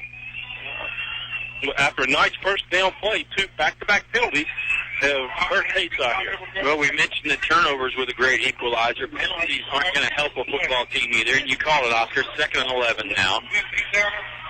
Right hash mark for the Haysi Tigers. They're going to go for the shotgun again, and they've had cases in the backfield with Sykes. They've had success throwing the ball. They have. It looks like a passing play again. Jalen Sykes wants to throw. He's got time over the middle. Boy, Demetrius Johnson got a hand on it and knocked it down. Couldn't pull in the interception. Ball's incomplete, and it'll bring up third down. Well, he didn't pull the interception, but what an athletic play. The ball was thrown behind him. He was able to reach back with his left hand and get it. Third and 11. Big play here for the Colonels. Sykes has a very good throwing arm, and he's very comfortable back there in the pocket. His offensive line is really given him ample time to throw, although I'm sure the Colonels' defensive front's going to have something to say about that before the game is over, possibly on this play. And again, they haven't been able to establish Bowen with a run, so they've really been forced into a passing situation. We've seen before that the Colonels can defend that well. Yep, passing play again. He's got a good pocket to throw from again. Long pass play down the middle. Thornhill is there, but he cannot pull in the interception. Boy, the ball's incomplete, but Juan Thornhill almost reeled that one in. They were looking for Jeffrey Bowen going over the left side on the post there. He broke it up the middle. 4th and 11, you would think that Haysi's going to have to punt again. Something's going on with Juan. I don't know if it's a mouthpiece situation or a little slow to get back here in the play. Navy Jones going back deep to return the punt. Juan staying on the field. It looks like he's going to stay on the field. Spread punt formation again for Haysi. Tanner O'Quinn is the punter back deep. I think he got poked in the eye. Yeah, who knows? Juan a little slow. He's lined up, and here comes the punt formation. Here comes the punt. This punt's going to go over Navy Jones' head. Boy, did he touch that football? He did. Navy Jones got a fingertip on that ball. He did not think that he did, but he touched it, and Haysi will take over. Navy reached up to grab it on the bounce. He thought he pulled his hand away in time and didn't touch it. And it's going to be Haysi football in Altavista territory. Second week in a row we've seen that on the special teams for the Colonels. Haysi football, as they say, Navy Jones touched that ball off the bounce on the punt. Haysi will take over on the Altavista 33-yard line. So each team has a turnover now on special teams. I know Altavista didn't really get their hands on that football, but it's a turnover. Haysi will go for a shotgun formation. 1 tight end, 3 wide receivers. First down here from the middle of the field. Sykes wants to throw again. Looking left, now he's scrambled out of the pocket a little bit. Going to have to throw it away. He does. Left sideline. Just goes out of bounds. Actually goes out of the fence and into the stand. Brings up 2nd and 10, Oscar. Nice pursuit by the Colonels. Nice job getting in, putting pressure on Sykes. Colonels lead 14-8. 10:22 to play here in the Apple Market, second quarter. And as we saw last week, when they had the same situation happen to Michi, the defense rode up, was able to get a 3-and-out or 4-and-out because they went for it through the field position. If the Colonels can do that, that'll take more wind out of the sails. That's an excellent point. Defensive coordinator Mike Revis' defensive unit has really responded all year long when their back has been to the wall. They've done the bend but don't break thing, and they've also just completely shut people out. And we're seeing Bowen back in the backfield again. Yep, the quarterback Jalen Sykes moves out to the receiver spot. Don't know if Bowen can throw or not. He's going to take off and run this one right up the gut. Got a little bit of room, goes up in the air, and he's hit hard by Demetrius Johnson. Boy, he tried to jump over Demetrius, and that's not a guy that's easy to jump over when Demetrius goes to about 6'2 or 6'3, and he just stuffs Bowen to the turf. 1-yard pickup for Haysi. Well, Bowen again has been dominant this year, rolling up 2,200 yards. He tried that against Demetrius Johnson. Demetrius has none of that. Yeah, he likes that jump move. Bowen has gone into the air a couple times, and that move just did not work on Demetrius Johnson. 9:50 to play. Clock winding here in the second quarter. 3rd and 9 on the way. 9:44 again, 14-8, Colonel's lead. Two receivers to each side for Jalen Sykes, who's back there to take the shotgun snap. Altavista's defense not showing blitz, just rushing three. They swing it out on the pass. Quinn catches it on the left sideline. He's dropped by Michimal. That good solid tackle. It's close to the first down marker, but it's going to make it about 4th and 3 now. And you got to believe Haysi's going for it here, Oscar, on 4th down. Absolutely. They've done on 4th down. They've gone for it in this situation. They will go for it again. And you got to believe that Quinn will throw the ball again. I would think so. Maybe even a rollout type of play like we saw with Juan Thornhill, where he's got the option to run or throw. Sykes is the quarterback. He's not as fast as a Juan Thornhill, but he's got some speed and he can move around back there. Good passing arm as well. Shotgun formation. He's directing his receivers to where he wants. And you got to watch Bowen on this play. You do. And it looks like Haysi did not like the way they were organized, so they'll take a timeout. We'll take a timeout with them. 14-8. 8:54 to play here in the first half. Big 4th down for Haysi on the way when we come back on 105.5 KD Country. English Construction Company has been in the building business since 1932, so it's only natural that they appreciate the building process. They recognize the fact that organized sports programs build character as well as bodies and minds.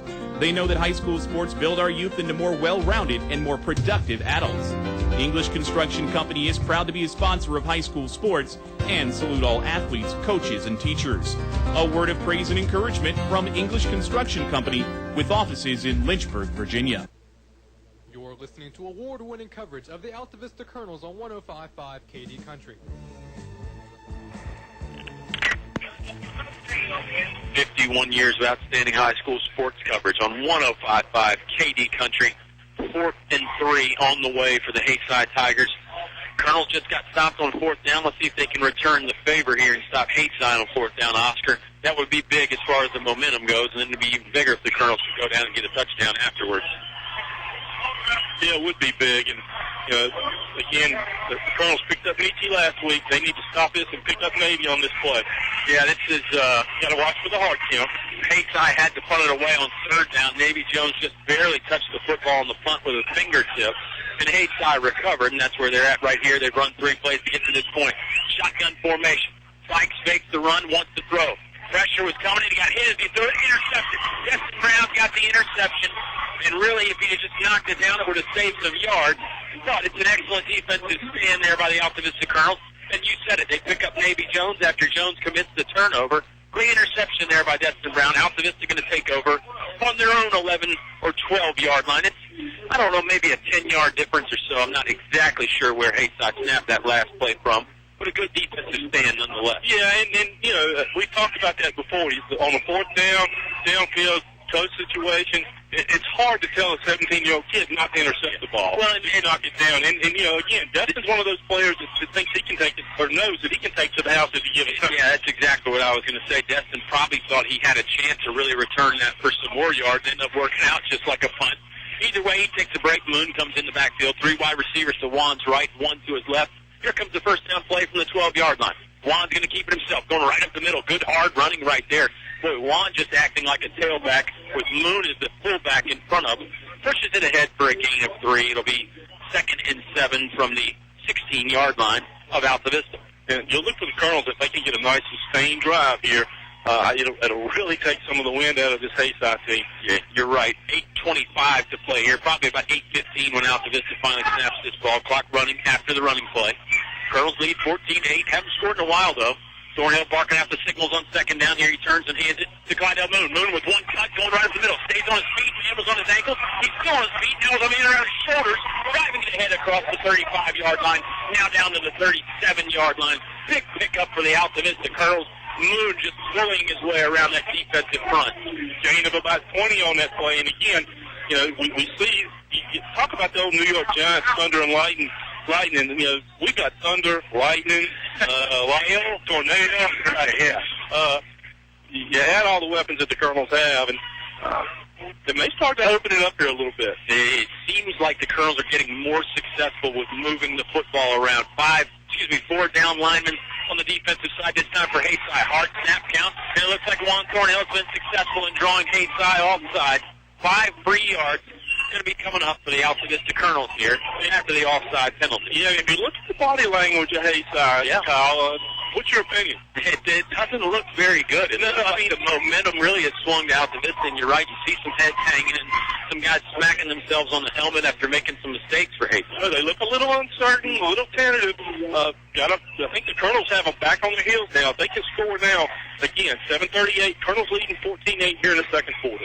1st and 5 now after the penalty. Thornhill barking at the snap count again. He wants to keep it. Going to go behind left guard. He gets upended and dropped. He's close to the first down marker, but I think he's about a yard short.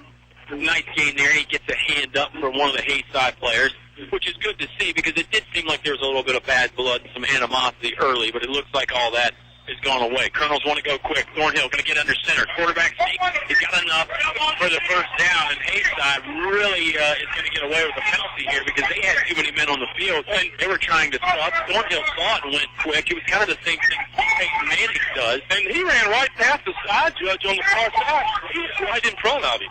Boy, that one's hard to miss right there. I can see when you miss a penalty or a play that happens quickly, but that man was trying to get off the field, and he ran across about 4 or 5 of the officials. Didn't call it. One did pick up the first down at QBC, by the way. Oh, Coach Close was going to throw his flag from up here in the booth. 6:59 to play here. Fresh set of downs for the Altavista Colonels. 3 wide receivers to the right, 1 to the left, and Destin Brown has rejoined Juan Thornhill in the backfield. Haysi showing blitz with some guys up front of the linebackers. Thornhill calling out the snap count. Takes the hard count. Actually does go with the hard count. Now they hand it to Destin Brown. Brown hits the hole hard going behind Ashton Robinson, but he's hit hard in the thigh pad and drops. Small gain. 3-yard pickup for the junior, Destin Brown. And I say junior, most of the guys on this Altavista team are juniors, most of the skill guys anyway. And Navy's horse is a sophomore. Yep. But, boy, he plays with the maturity of a junior, doesn't he? Certainly does. I'd say he plays with the maturity of a senior most of the time. Anyway, 6:15 to play here in the first half. Boy, you can envision a scenario where the Colonels just sort of matriculated the ball down the field and ran out this half and then took the ball at halftime as well. That would be big. Yeah, if they can do that and leave a couple of minutes left on the clock, that would be huge. Shotgun formation once again. Thornhill going to keep it behind the guard. Great blocking up front. He's going left sideline. That's one guy. Flag comes out right behind Juan Thornhill. Probably going to be a hold on one of the receivers as Juan shuffles his feet out of bounds. Yeah, that's going to be on on Darius Johnson. It should be, again, enough for a first down, and then they'll mark the 10 yards back. So it looks like it'll be 1st and 10, probably from about the Haysi 45, I would guess, Oscar. It'll stop the clock. 5:53 to play in the half. 15-8 is your Colonel lead. And that particular didn't look like a hold on Darius. Darius was engaged with him, but they're going to call it on him. Sometimes it's hard to tell. I think it's even harder in the mud because you can get a good block on a guy, and it looks like you got him on roller skates, so the official thinks, hey, he's got to be holding him, where you just got him sliding in the mud a little bit. And it's not exactly just a mud pit out here at Haysi. I mean, there's some grass on the field, particularly outside the hash marks. Inside the hash marks, it's pretty much all mud in there. Thornhill with 3 receivers to the right. He's going to go up the middle. Oh, shuffle pass. He was looking for Destin Brown. It wasn't an overhand pass. He just sort of an option pitch, but he pitched it downfield. Ball's incomplete. And it'll bring up 4th and 5, I believe, for the 3rd and 3rd. No, you're right. Was a down loss, so you're right. 3rd and 5 on the way here for the Altavista Colonels from the 47-yard line. The 47-yard line of Haysi. Haysi in the home reds, Colonels in the road whites, orange pants, black helmet, black socks. They are leading right now, 14-8. Bunch formation to the right for the Colonels. Destin Brown in the pistol formation, right behind Thornhill. They'll take it to Destin. Juan wants to throw, looking deep, and he's got his man. Demetrius Johnson over the middle. It's caught. Demetrius at the 5. Touchdown. Altavista Colonels. Great passing play. Juan Thornhill on the 37-yard pass and completion to Demetrius Johnson. Touchdown Altavista Colonels. And the more important thing, no yellow laundry on the field. We've seen a lot of flags on the field lately in this first half. None of it there. Big play. Thornhill consulting with Mike Sharnis now on the sideline. It looks like the Colonel's going to go for 2 again as Mike, called him Mike, Coach Sharnis, thinking about the 2-point conversion play on that. It 22-8. We'll put them up by 14. 2 possessions. Nice job. And then timeout. Colonels. 5:36 here remaining in the second quarter. Colonels lead 20-8. 20-8 is your lead. Sharnis going to think about the 2-point conversion. We'll come back and hear it all on 105.5 KD Country. A short drive will save you money. That's right, a short drive can save you hundreds, maybe thousands. The absolute best selection of new and pre-owned vehicles to choose from. Have a trade? When you make a deal, Feller Chevrolet will pay it off, no matter how much you owe. Slow credit? Don't worry. Drive away today in your new or pre-owned vehicle. Remember, if you didn't purchase your vehicle from Feller Chevrolet, you paid too much for it. Feller Chevrolet in Altavista. You are listening to award-winning coverage of the Altavista Colonels on 105.5 KD Country. Two-point conversion on the way here for the Altavista Colonels. They lead 20-8 from Haysi. It's been back and forth, and part of me wants to say, Oscar, that the Colonels are fortunate to have the 20-8 lead. But Altavista really has been playing pretty good lately. Well, and the first touchdown was on two mistakes from the Colonels. Yeah. If they don't make those mistakes, then it's not as close as it is now. That's true. The Colonels made the one mistake on the punt there. Davy Jones accidentally touching the football. But the Colonels made up for it on defense and got the stop. And that's where they stand now with the 20-8 lead. Two-point conversion on the way. Demetrius Johnson in the backfield in front of Juan Thornhill. Juan, passing play, looking over the middle. Now he's throwing to Demetrius.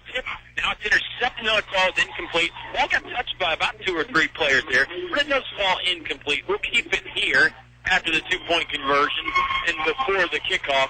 I mentioned that Colonels, really have been in a hard-fought battle here, Oscar, and they went down 8-0 early. You mentioned some mistakes.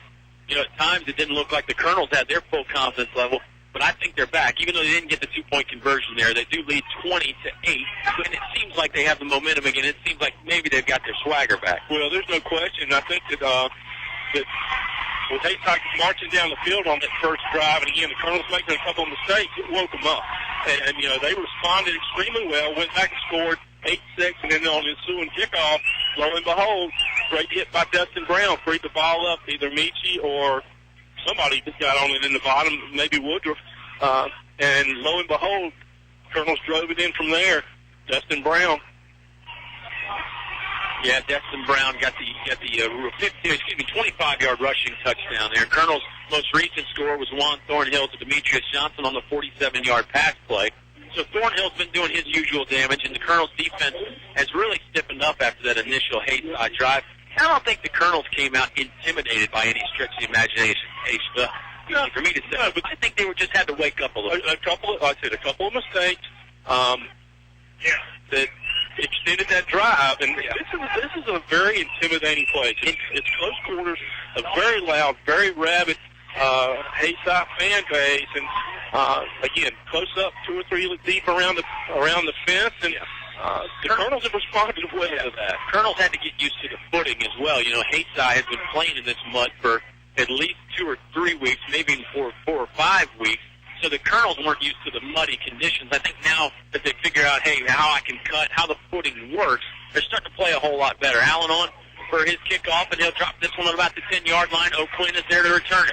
Started in the middle, now he's looking right side, cuts it up the hash mark, and he's got some room. Went through one tackle, no he didn't. Michi Malvac got a hand on him and held on. Destin Brown helped drop him to the turf. He's still up to the 45-yard line. Taylor Quinn's got good speed. He's got like Kendall Blankenship type speed or Dixon type speed that we saw at Galax. Ball does get out to the 45-yard line. So with 5:28 left to go in the half, time is not an issue, I don't think, with Haysi. I know they've burned a couple timeouts, but they've got at least one in their pocket. You got to believe that they're going to try to establish bowling. They're only down 2 possessions, and you got to believe that they've got him in the slot now, but you got to believe that they got to start getting him some touches. Yeah, they have not run the ball much. You're right. Here they're going to fake it to the wide receiver, and they're going to give it this time to the fullback. That's Tristan Yates. Yates driving ahead for one, and maybe that's why they haven't run the ball a whole lot, Oscar. They haven't had a whole lot of success running the ball. Colonel's defense been pretty stout in between the tackles. Boy, there's a lot of talk coming in this game about the speed of the Colonels. What people don't realize, not only do they have speed, this front line is strong, the linebacking core is strong. Coach Charles has had these kids in the weight room for 2 years now, especially after the loss at Franklin last year. It was a point of emphasis. They have worked extremely hard, and it's paid off. Yeah, they wanted to get bigger and stronger. They've done just that. Trayvon Elliott doing a nice job on the defensive line here today. And he's a guy that really hadn't played much defense, played pretty much all year on the O-line, but he hadn't played a whole lot of defense. This time, Jeffrey Bowen will run it right up the gut. Big bass of bodies there. Good surge that time by the Haysi O-line. Gets close to the first down marker, but he's short. going to be about 3rd and 2, I believe, when this ball is spotted. 4:30 to play here in the Apple Market second quarter. Yeah, that's right. Ashton Robinson back in to anchor that defensive line, and you're trailing 4:25, and with the clock winding, you got to believe that they're thinking about 4-down territory again. I would think so. They're across in Altavista territory. It's actually about 3rd and 3, shotgun formation. Owen is back there in the quarterback spot again. He's going to take it himself, going left tackle. Not much there. He stood up in the backfield. Great tackling by Darius Johnson. Big time stop by number 10. Donovan Montague in there helping out with him as well. Clydell Moon helping out on the stop, too.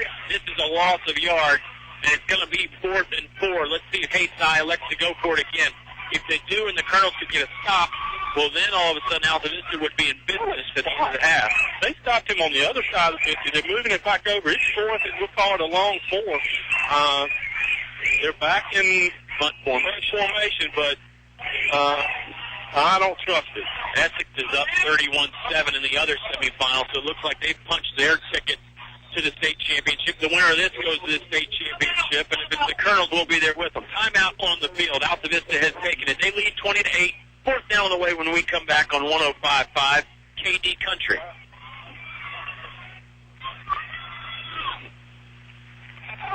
We were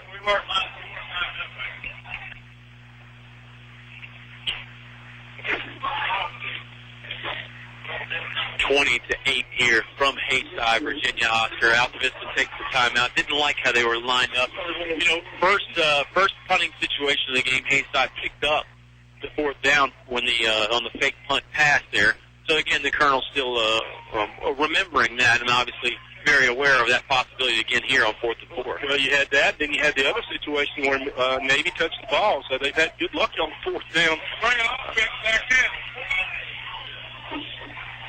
Colonels have got to be ready for Haysi to go for it as well here if they do choose to do that on 4th and 4 here. 3:28 to play here in the Apple Market second quarter. Of course, stop by an Apple Market today to make your weekend great. And it looks like Haysi's going to go for it. They're not in a punting formation. Jalen Sykes back there at the quarterback spot. Yeah, I wonder if they're going to try the hard count. We'll see.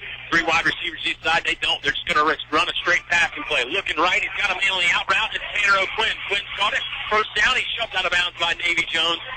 Haysi goes for it on 4th down and ends up working out. That's the second time they've converted a 4th down tonight. Colonel defense going to have to stay on the field a little bit longer. Yeah, Navy have turned around a little bit. I don't remember seeing Navy get turned around like that this year. 3:21 to play here in the half. Subway halftime show to follow. We'll have, I'm sure, plenty of good topics. Colonels lead 20-8 right now, but Haysi keeps their drive alive after the 4th down pickup. And the Colonels haven't opted, 50% Haysi's been able to get on 4th down. Yep. One back behind Sykes. That is Tristan Yates. He'll fake it to him. He wants to throw again. Looking over the middle. He's actually looking far sideline. Man gets bouncing around. Hits the fleet. What a catch down there by O'Quinn. Boy, O'Quinn is the favorite target. You can see why. He's got some speed, and he pulls in everything. This will get Haysi inside the 5-yard line, Oscar. Nice job. That time they couldn't pick him all back. Boy, Sykes has got a nice arm. Yeah, he's got a height mismatch on both of these players. Yeah, Quinn went upstairs and pulled it in. They'll actually spot this ball at the 5-yard line. Colonel's defense looked like they were going to get off the field on 4th down, and instead they're right back on it with their back to the wall again. It's 20-8. Altavista leads, but Haysi knocking on the door here. First and goal from the 5. Nice response by this Haysi team. Looked like they were going to turn the ball over and on 4th down, and they bowed up. Nice conversion. They're going. It really was. First and goal here. Sykes, pump fake. He wants to take off and run now. Dante Poindexter flushes him out. He runs into his own guy, and he gets dropped after that. Bounced in the back of one of his own linemen right there at about the 5-yard line. Same spot. Timeout on the field. This looks like just an equipment timeout, so we'll keep it here for right now. And it is. Trayvon Elliott's going to have to come off the field. Perhaps a problem with his helmet or the chin strap. He's got it off as he comes out. And he doesn't want to come off. No, he doesn't. Second and goal from the 5-yard line. Sykes goes over the sideline to get a play. Jalen Sykes is the quarterback. Haysi Jr., number 18 for Haysi. He's been good all year. He's been good today. When you bring in, when you take out Trayvon Elliott and put in Dante Poindexter, that's not a bad swap. No, you don't lose much up front here. Two backs in the backfield with Sykes. He wants to pass again. Screen play again. They ran this one time, and it looks like Bowen's got enough for the end zone. Cut down there with a thigh-high tackle. He stopped short. They mark him just short. Thought he got in the end zone. Sykes comes over to plead his case, and he's arguing a little bit more than a high school player usually has liberty to. But no flag dropped down on the play. They'll spot this ball really on the 1-inch line. Clock continuing to roll. It'll be under 2 minutes. Elliott's going to come back in the game for the Colonels. It'll be 3rd and goal from the inch line. We've seen Altavista get a stop before in these situations. Remember Juan Thornhill down there at Chatham coming up with the big goal line stop. Almost single-handedly, it seemed like. Let's see if he could do it again here. And if Bowen tries to go airborne, he can... Well, he hadn't had much success with that. Do you go low or do you go high on Bowen? I go away to the fullback. Yep, Bowen is the tailback. Sykes going to keep it himself. It looked like he got enough on the quarterback keeper. He does. Just stretch the ball out. And it's a touchdown for Haysi. Looked like they were going to have to turn it over on downs. They do not. Sykes gets in the end zone from 1 inch out, and that makes it 20-12. I believe Haysi is going to go. Makes it 20-14. Haysi probably going to go for 2 again. They went for 2 on their first touchdown. 20-14 is the Colonel lead. Haysi going to line up and go for 2. Let's see if the Altavista defense can get a stop. Like you said, Elliott back in, Poindexter. Ashton Robinson on that front line. Again, 1 for 2, trailing by 6, 20-14. 130 feet here remaining in the half. Shotgun formation, one tight end to the left. Sykes rolling to his right, throws over the middle. Ball tipped around, ball falls incomplete. Flag comes out. Flag comes out in the end zone. It's kind of in the area that you would expect to see pass interference. I got to be honest, I didn't see much contact there on the Altavista. No, I didn't either. Let's see what happens. It hit Darius or Demetrius Johnson's hands, bounced around, hit a Haysi player. Haysi had a chance. They're going to get another opportunity. Yeah, Jalen Sykes is signaling to his sideline. They're going to get a chance to go for a call. They will get a chance to go for it again. They'll move the ball up half the distance, too, I believe. So put it on the 1.5-yard line. Pass interference. Coach Sharnis and his staff signaling the ball was tipped. And when the ball does get tipped, then all bets are off. You can hit a receiver then before the ball is there. Well, and if they're calling it before, Darius, Demetrius was, I don't know. Yeah, Colonel's going to have to line up, play defense again. Let's see if they can get another stop. Looks like Coach Sharnis, that is going to get an explanation on the call. So Haysi's going to have to wait. Haysi was lined up ready to run the 2-point conversion play again. But the head official wanted to come over and give Mike Sharnis the explanation. Nice job officiating. Shotgun formation. On that, not on the call. Shotgun formation again. They got a back and a tight end to the left. Official's going to stop play again. Let's see what this one's about now. This is official from the side coming over to talk to somebody. I don't know if it's a concern about the spot of the football or what. Haysi's going to back off the line of scrimmage here for a moment and huddle up again. They moved the ball about 1 inch to the right. I don't know how that official from the side could have seen that anyway. But now we're ready to go. Maybe he just needed some more time. A shotgun formation. Again, with the penalty, moved it half the distance to the goals. Yeah. 1:33 to play here in the first half. 20-14. Altavista leading. 2-point conversion. Sykes is back to pass. Looking in the right corner of the end zone. Thornhill goes up but couldn't knock it away. Catch is good. Bowen snags it on the diving grab over Juan Thornhill. 2-point conversion is good. 20-16 is our score. Altavista leads, but that lead's been cut into. They got a minute and a half left in the first half here on 105.5 KD Country. 105.5 KD Country, WKDE, Altavista, Lynchburg, your home for award-winning high school football. A short drive will save you money. That's right. A short drive can save you hundreds, maybe thousands. The absolute best selection of new and pre-owned vehicles to choose from. Have a trade? When you make a deal, Fellers Chevrolet will pay it off, no matter how much you owe. Slow credit? Don't worry. Drive away today in your new or pre-owned vehicle. Remember, if you didn't purchase your vehicle from Fellers Chevrolet, you paid too much for it. Feller Chevrolet in Altavista. You're listening to award-winning coverage of the Altavista Colonels on 105.5 KD Country. 20-16, the Altavista Colonels lead from Haysi. You know, the Colonels scored 20 unanswered there at one point in time, Oscar. with the Hayside Tigers? Well, they just come roaring back. They were going to punt it away on 4th down, or at least they were in a punt formation anyway. They end up changing their mind after the timeout. They pick up the 1st down and then march it down in the end. Well, they responded well to that. And again, another couple of errors on the Colonels on that drive. So. Yeah, Colonel's offense and special teams anyway on this play going to try and respond right here. Hayside to kick it away. Plenty of time, 133, 20-16. Colonel's lead here in the second quarter. Jeffrey Bowen going to kick it away. He just made the nice grab on the 2-point conversion. Kicks it low. Davy Jones will field on about the 12-yard line. Starts up the right hash mark. Now he's fully had a man around his face mask, running through tackles. Davy Jones with a nice return, getting it all the way across the 40, and now down to the 46-yard line. Great return as Davy Jones ran through a bunch of tackles.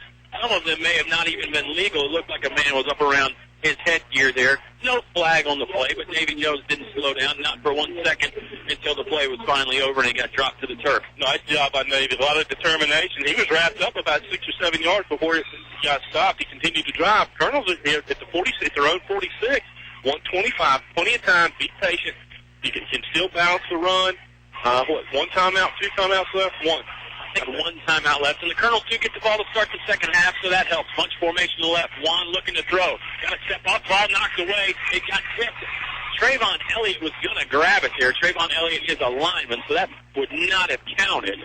And the ball got tipped as Juan was hit there at the line. Coach Shumper's calling for ineligible receiver, but the ball was tipped. Yeah, that ball was tipped, and it really just ended up bouncing in Trayvon Elliott's way. Second down on the way now for the Altavista Colonels. Right hash mark. That play only took 5 seconds. Minute and 20. Coach Charlie here, in the Apple Market second quarter. I called him Cooley once, too. He's been around for a long time.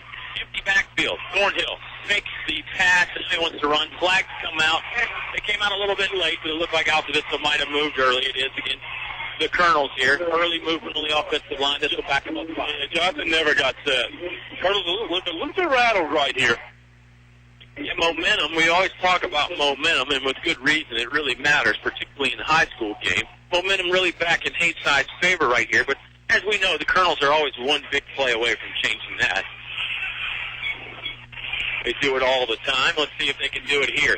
4 wide receivers this time. 3 to the left. Thornhill calling the snap count. He's going to hand it off to Destin Brown. Brown's got some room left side. Now he's looking left sideline. Good blocking out there on the edge. He's got a first down. He's got a little more as he shoved out of bounds along the fence here on the Altavista sideline. Big pickup by Destin Brown. 20-yard gain on the running play for the Altavista Colonels. And it stops the clock to boot as he goes out of bounds, Oscar. At the 35-yard line. 1:11 here remaining in the second quarter. Again, Colonels lead 20-16. Plenty of time. Altavista on the good side of the field now. It's actually a 25-yard pickup, I think, for Destin Brown that time. 35-yard line of Haysi is where the Altavista Colonels will snap this. Empty backfield again, draw play. Thornhill up the middle, he's got some room. Marching his way, high-stepping his way through some tackles. Near the first down marker, I think he's got enough. It is going to be about 11 or 12-yard pickup. Clock will stop momentarily to move the chain. And the important thing about that is Juan got into traffic. He wrapped the ball up. Not going to turn it over. He can't afford to do that right here. Thornhill very smart right there, like he said when he was in traffic, putting 2 hands on that football. Under a minute now, Juan wants to throw. On the out route to Michi Malbec is complete, but he got shoved out of bounds. Let's see, and they will call it. Great catch. Got pushed out of bounds. It was an outstanding catch. He was in the air. He was in the air. The defender drove him out of bounds in the air, but boy, what a catch by Michi. Was able to hang on to that ball. Shy of the first down marker. It'll make it second and about 1.5.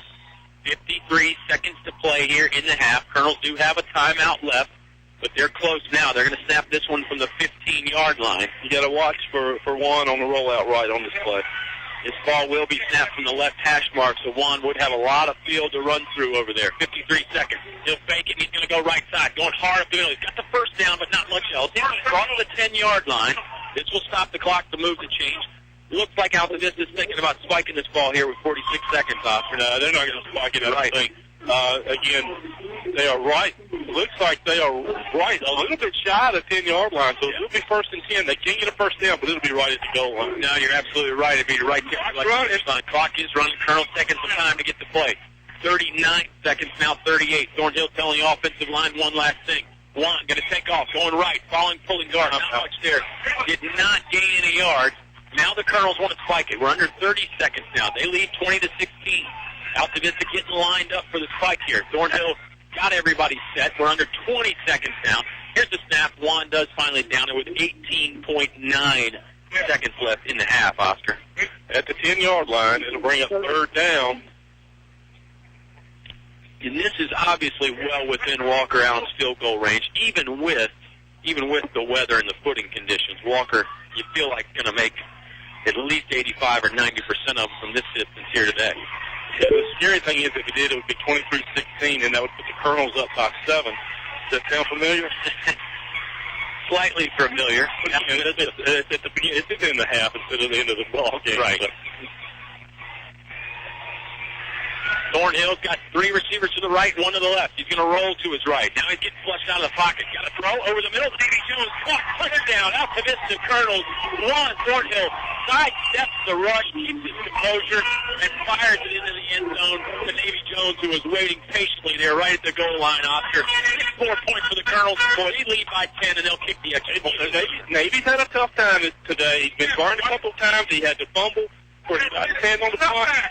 So, some nice job by the Colonels with a minute 33 left. They took the ball, drove it downfield. Great job by the Colonels. It was an excellent stop, they gave up the touchdown on defense, Oscar, but an excellent response, I should say, after the touchdown to march down and get points. Juan Thornhill from 10 yards out to Navy Jones. Juan's second passing touchdown of the day. And the Colonels get the ball first in the third quarter, so this is a momentum killer for Haysi. This really is.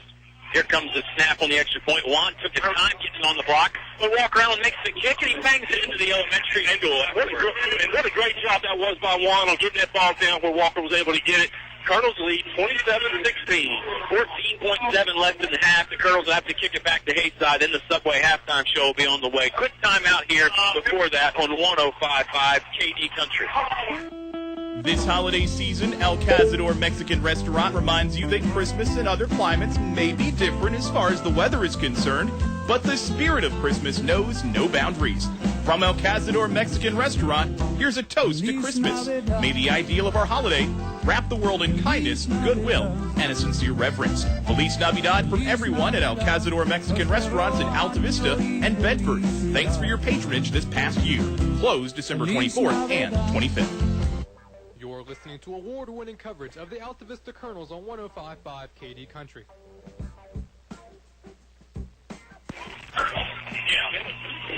Division I state semifinal action here from Hayside High School. Colonels stretching that lead out 27-16. 10-yard passing touchdown, Thornhill to Navy Jones. And boy, how about the composure as Juan just sidestepped the rush and then threw a strike to Navy Jones right there at the goal line. Let me throw a quick stat at you. The most points that Hayside's given up this year has been 26 against Grundy. Colonels have posted 27 in the first half. Yeah, so this has got to be making the Hayside Tigers feel a little uneasy about the way Altavista's been scoring. And, I mean, let's be honest, Oscar, I don't think the Colonels are hitting on full cylinders yet anyway. Maybe it's the weather, maybe it's the road trip. Who knows? Field conditions have got a little bit of that. We've seen that affect the Colonels a little bit, and they've made a couple of mental mistakes. You got to believe that that's due to the anxiety and the pressure that they're feeling because they want to go to Salem. Absolutely. State semifinal action here. Winner of this one is going to meet Essex, who is taking care of business against Fort Chiswell. Walker Allen on the kickoff. They're going to kick this one short.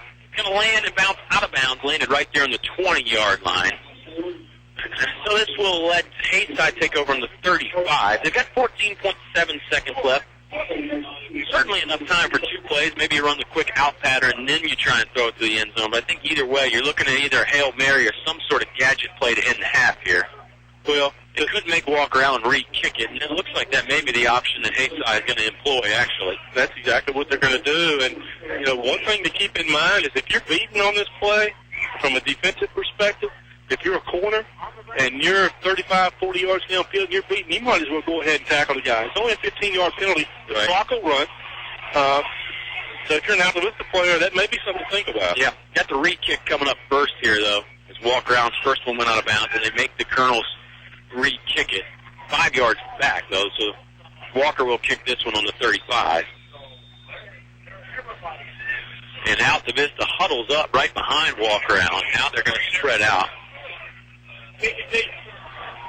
And, you know, we've seen them, we know that O'Quinn has got a ton of speed. Yeah. Not so much for Bowen, but when Bowen's caught it, he's been able to find a way to get it to O'Quinn. Yeah, exactly. Pitched it to him one time. They'll kick it short. Not really an onside kick. Ball goes out of bounds. Allen, really, I think he wanted to kick this one short, but the ball goes out of bounds. And now let's see if Haysi makes Altavista re-kick it again. If they had to re-kick it again, it would be from the 30-yard line. And all of a sudden, it's turning into a bad scenario here for the Altavista Colonels, Oscar. Yeah, it is. And Walker's come over. Walker's been steady all year. Yeah. They're going to have to re-kick, or is Haysi, they're trotting their offense out? Yeah, Haysi's going to send the offense out, and it looks like they're going to start from the 40-yard line. Okay. Well, it should be from the 45. Well, no, it should be from the 40 because they took the 5-yard penalty. It's got to be the 40. Yeah. It will be the 40-yard line. Haysi will have 14.7 seconds left in the half. Because of the first penalty they took, they made a re-kick. They have 60 yards to get in the end zone. I think Haysi's got one timeout to work with, Oscar. Shotgun formation. Jalen Sykes is a very good passer.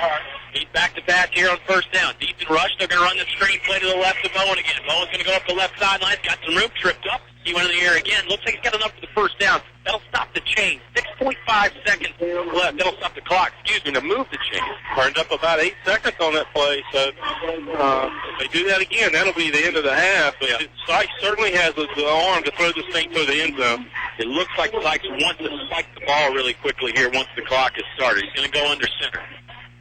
6 seconds, 5 seconds. He does spike it away. 3.8 seconds left. So it's first thing to be 2nd and 10 now after the spike. And I would think that Haysi is either going to try the Hail Mary or they're going to try some sort of trickeration type of play to get it in the end zone. You're not going to go just run a conventional play here. No, you got to believe that that's right, and you got to believe that they're going to be looking for Taylor O'Quinn. Yeah, Nelson News is in the game back deep at one safety. Juan Thornhill back deep at another safety. Navy Jones and Michi Malbeck are the corners. They're each about 25 or 20 yards deep. Nobody over here. Montague on Bowen, but O'Quinn. Passing play, 2nd down. They throw to the sideline, and it's caught by O'Quinn. But that'll end the half. He gained about a 7-yard pickup there as he's caught and knocked down by Demetrius Johnson. First half is done. Colonels lead 16. Subway halftime show on the way when you come back on 105.5 KD. You can buy paint from any old yahoo who knows nothing about paint in one of those big box stores. For quality paint from people who really know paint, it's Davis Paints from your complete home center, English's. Davis Paints, which has been known for quality since 1921, is not just sold anywhere. Visit the new paint room at English's, your authorized Davis Paint dealer. English's is your complete home center. On North Main Street, Altavista. Proud supporter of Altavista High School Athletics. And after a great game, stop by Chef's Drive-In at 1101 Main Street in Altavista for the best food around. The next time you're hungry, there's no other place to go. Give Chef's Drive-In a try today. When it comes to ham biscuits, hamburgers, hot dogs, or fries, Chef's Drive-In can't be beat. And if you want the best milkshakes in town, you've got to give Chef's a try. Chef's Drive-In, Main Street in Altavista across from CVS. In the past century, our community has grown, and Finch & Finch Funeral and Cremation Service has grown too, alongside the families they've known for so long. Finch & Finch is proud to have served you over 100 years. A family business, Finch & Finch Funeral and Cremation Service, dedicated to your service. Finch Finch Funeral Homes. We're here because we care. You're listening to award-winning coverage of the Altavista Colonels on 105.5 KD Country. Subway halftime show, 27-16 here from Haysi. Colonels lead, Oscar. It was not easy to come by that 11-point lead that they have right now. No way is this football game over with. I think the second half is going to be just as exciting, or probably more so than the first. But the Colonels got to like where they're at right now with the lead. Well, that's right. And, you know, the Colonels have not played their best. That was not their best half of football. Made some little mistakes. You know, not to belittle or discredit anything that Haysi has done, because the Sykes-O'Quinn combination is really as good as anything we've seen all year. Yeah, I mean, the catches that O'Quinn has been making have been tremendous. I mean, he's made them in traffic. He's had some space out there from time to time, but for the most part, Altavista's coverage has been good.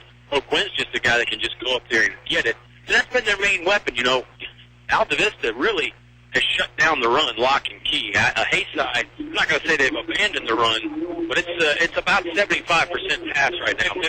Again, we don't have the ability to keep stats tonight, and that's a shame. But one of the things that sticks out to me is Bowen, who was rushing for over 200 yards a game, right at 200 yards a game, and we've shut him down.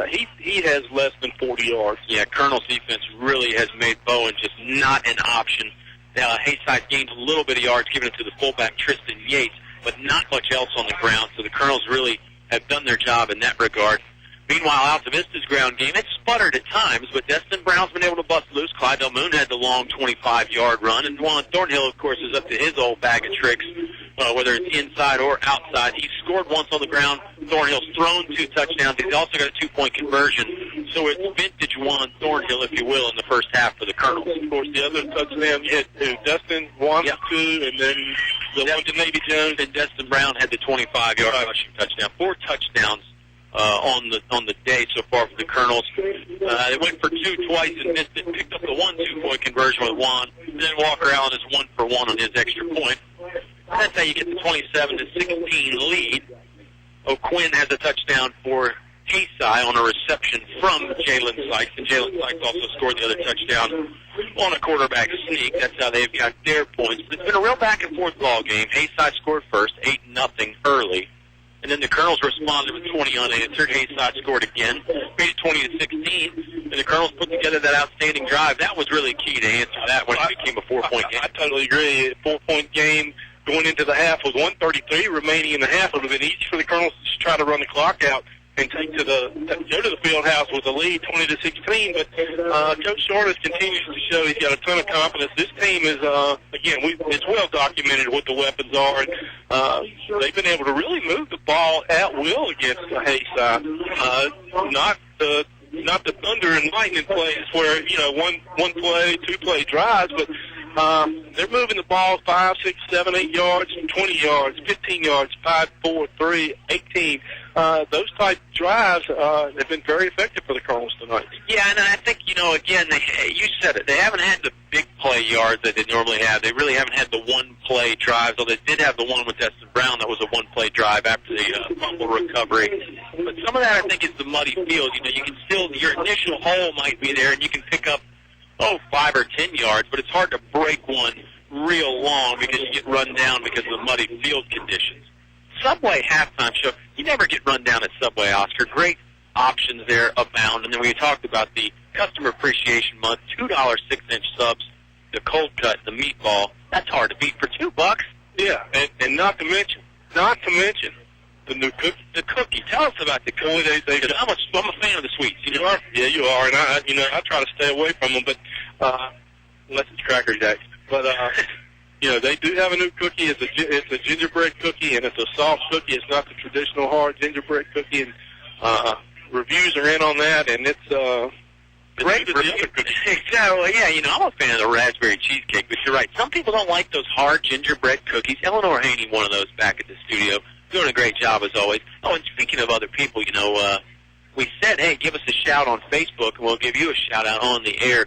We know Greg Walker and the gang from Feller Chevrolet listening. Of course, we always appreciate their support. Anytime you watch a game on YouTube, Oscar, you got Fellers to thank. They're sponsors of YouTube rebroadcast. Well, that's right. Just remember, a short drive will save you money. They'll treat you right at Fellers. They'll hook you up and give you top value for your trade and put you in a new ride at a reasonable rate. And they'll even get it financed for you if you need help with that. So. Yeah, hard to get much better than Fellers, that's for sure. In fact, I'm going to go ahead and say it's impossible to get better than Feller Chevrolet. Easy for me to say. And hey, we talked about YouTube, and in addition to the YouTube, of course, Walmart sponsoring our internet broadcast. And apparently the internet does work in Callens, Virginia, because my good friend Roger Keaton, listening to the game down there. Daniel Rogers might even be listening in Callens. I think they have the internet in Callens anyway. I know they just got like running water out there a couple weeks ago or something. Well, I'm just kidding. Well, we know it works a month ago. We know it works in Whitehall, Arkansas, because Mr. Barnard's listening. That's right, former Altavista quarterback. Always good to hear from the Altavista former players checking in. And I got to imagine some guys off that 09 state championship team, Oscar, probably got to be big fans of this ball club this year. Well, they are. And it's funny you should mention that. I actually ran into Johnny Wimbish the other day. Johnny, of course, the quarterback, defensive back, went on to play at VMI for a year or two. And, Johnny was very excited about this game, said he'd be listening, and said plan on being in Salem next week. And big plans for Johnny. He told me he's headed to the Air Force in February. So that's exciting. It is exciting for Johnny. He's a great kid. Looking forward to that. Well, that made me think of a good friend of ours from Colonel days gone by. Mr. Darish Hunt bumped into him the other day, and he was listening to the ball game. I bumped into him after the game. He was listening to the game there. He was actually at an Apple Market in Altavista. 3 great locations, Main Street, Gateway, and Riverside. You met Darish at all 3 locations? No, he was just he can't work at all 3. He's not that good. But yeah, Darish and I had some laughs about the old days. Great Colonel basketball player back in the day, and he and everybody else in town excited about the Altavista Colonels football team. We're excited too. We're always excited about the Subway halftime show, especially when the Colonels are leading 26-16. Good hard-nosed half of football on the way. Though we'll take a small time out here, step aside. Hopefully, our producer is ready back at home base. If not, we'll be right back. We're going to be back either way. It's just a question of how much time you have to wait before we come back. Colonels have got about 7 minutes left in the halftime proceedings, though, so we'll step aside for a timeout here in the Subway halftime show. Colonels lead 27-16 on 105.5 KD Country. When you need gas or hungry for the best fried chicken around, One Stop Mart is your one-stop shop. Congratulations, Altavista Colonels, on a great season and making it to the football playoffs. Remember, One Stop Mart has all your convenience items, gas, beverages, and deli specials with home-cooked food, fast and hometown service. One Stop Mart, Main Street, Altavista. Go Colonels! From small to tall, Highview Motors GMC has it all. Highview Motors GMC, an authorized GMC team with fantastic pricing. Highview Motors Collision Repair and Body, bringing back the shine with top-notch frame and unibody repair. PPG Paint, 24-hour towing, working hard to earn your business. Highview Motors GMC, Main Street, Altavista. Small to tall, we've got it all. Highview Motors GMC. Life happens. Divorce, family problems, criminal charges, civil litigation, personal injury cases. Turn to David W. Shreve, an experienced attorney at law. David W. Shreve has been practicing law for over 30-plus years. A free consultation for personal injury cases. Call today, 369-6621. That's 369-6621. David W. Shreve congratulates the Colonels football team, and good luck. Go Colonels. David W. Shreve, located on 7th Street in Altavista. You're listening to award-winning coverage of the Altavista Colonels on 105.5 KD Country. 27-16 is the Altavista Colonel lead here from Haysi, Virginia. Sand Lick High School, to be exact, Mr. Briggs. And it is a big crowd here at Sand Lick High School. Go ahead. Sand Lick. Elementary school. Oh, yeah, right, yeah. It is an elementary school, of course. Why would Altavista be playing Haysi at Sand Lick High School? That's because it's Sand Lick Elementary. Anyway. And we're in Dickinson County. Dickinson has consolidated high schools. Yeah. Irvington High School is the other high school in the county. And, again, Haysi only has about 265 students. They are building a new high school. They're about a quarter of the way through. It's how many million, Kyle? They said about 100. I thought it said 116 million on that single high school. So again, like Robinson Cano makes in a season now, I think. Like that start with that. But again, Haysi does not have a football field at the high school, and if you see where the high school is built, you'll understand why. It's on a bluff over a river with railroad tracks. It's just there was no room to put a football field in. This one's wedged in between the road and a mountain, but it's here. Yeah. All in all, given the condition of the field that we saw last week against during the J.I. Burton game, the film that we saw, I'd say it's in good shape. I mean, it's not in the best shape in the world, but it's held up relatively well. And I thought it'd be a little bit muddier. I mean, there's nobody really for the Colonels. The Colonels are in the white jerseys. It's not like you can't see the numbers on the jerseys anymore. There's a couple guys getting a little caked up out there. Juan Thornhill, namely, he's been taking some damage. But for the most part, everybody is still relatively clean. And it was a fun drive up here. You know, in the mountains, the roads are all cut in between the mountains, and a lot of times there's a little river going next to it. So it seemed like we should have brought our fishing poles there. We could have stopped and done some cold water stuff, but it all in all was a fun trip up here. Like I said, we went through some rain and some snow and some mist, and wouldn't have wanted it any other way on a drive up here to the mountains for some December playoff football. This is the kind of stuff you expect in December in VHSL football. You don't want to feel like you're in Florida there. You don't want it to be 80 and sunny out there with the pads on. You want it to be a little chilly, and that's what we have up here today. And it really, again, has been a fun atmosphere up here. Nothing crazy. Nobody with any kind of animosity or anything as far as fans go. Players got into it a little bit there at the beginning, but I think most of that's cooled off. I think now both these teams are kind of seeing, hey, each guy's out for the one goal. And I think maybe there's a common respect out there now between these two opponents. Yeah, I think there is, Kyle. And before we take one more break here, I want to throw one more thing back. Longtime supporter of Altavista Athletics, had grandkids come through the program. I think most recently Ashley O'Brien lost her grandfather, Hayden Scott, who's a prominent person in the Altavista area, been into the contractor building houses for a long time. Thoughts and prayers go out to his family.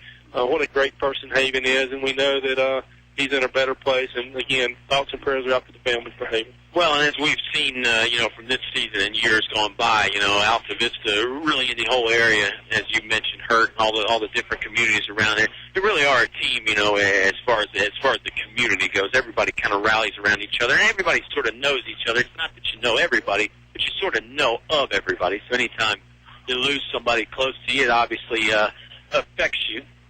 And again, the support on that note has been incredible. The Colonel fan bus arrived a little late, but they did not miss a down of football. They got here late, but they got here on time to see kickoff, and everybody seems to be pretty excited and in good spirits down there. They may have been smart. They may have been staying on the bus with the heat. I didn't think about that. That's a good point. I said, let's just wait until right before kickoff and then get out there. Either way, it worked out. Colonel's got things working in their favor right now, too. 27-16. Colonels are marching their way back down on the field from the locker room. So we'll take another time out here in the Subway halftime show. Bring it back, and we should have about 5 minutes till kickoff. Colonels lead, and they get the football to start the half when we come back on 105.5 KD Country. This week's specials from your Apple Market convenience stores.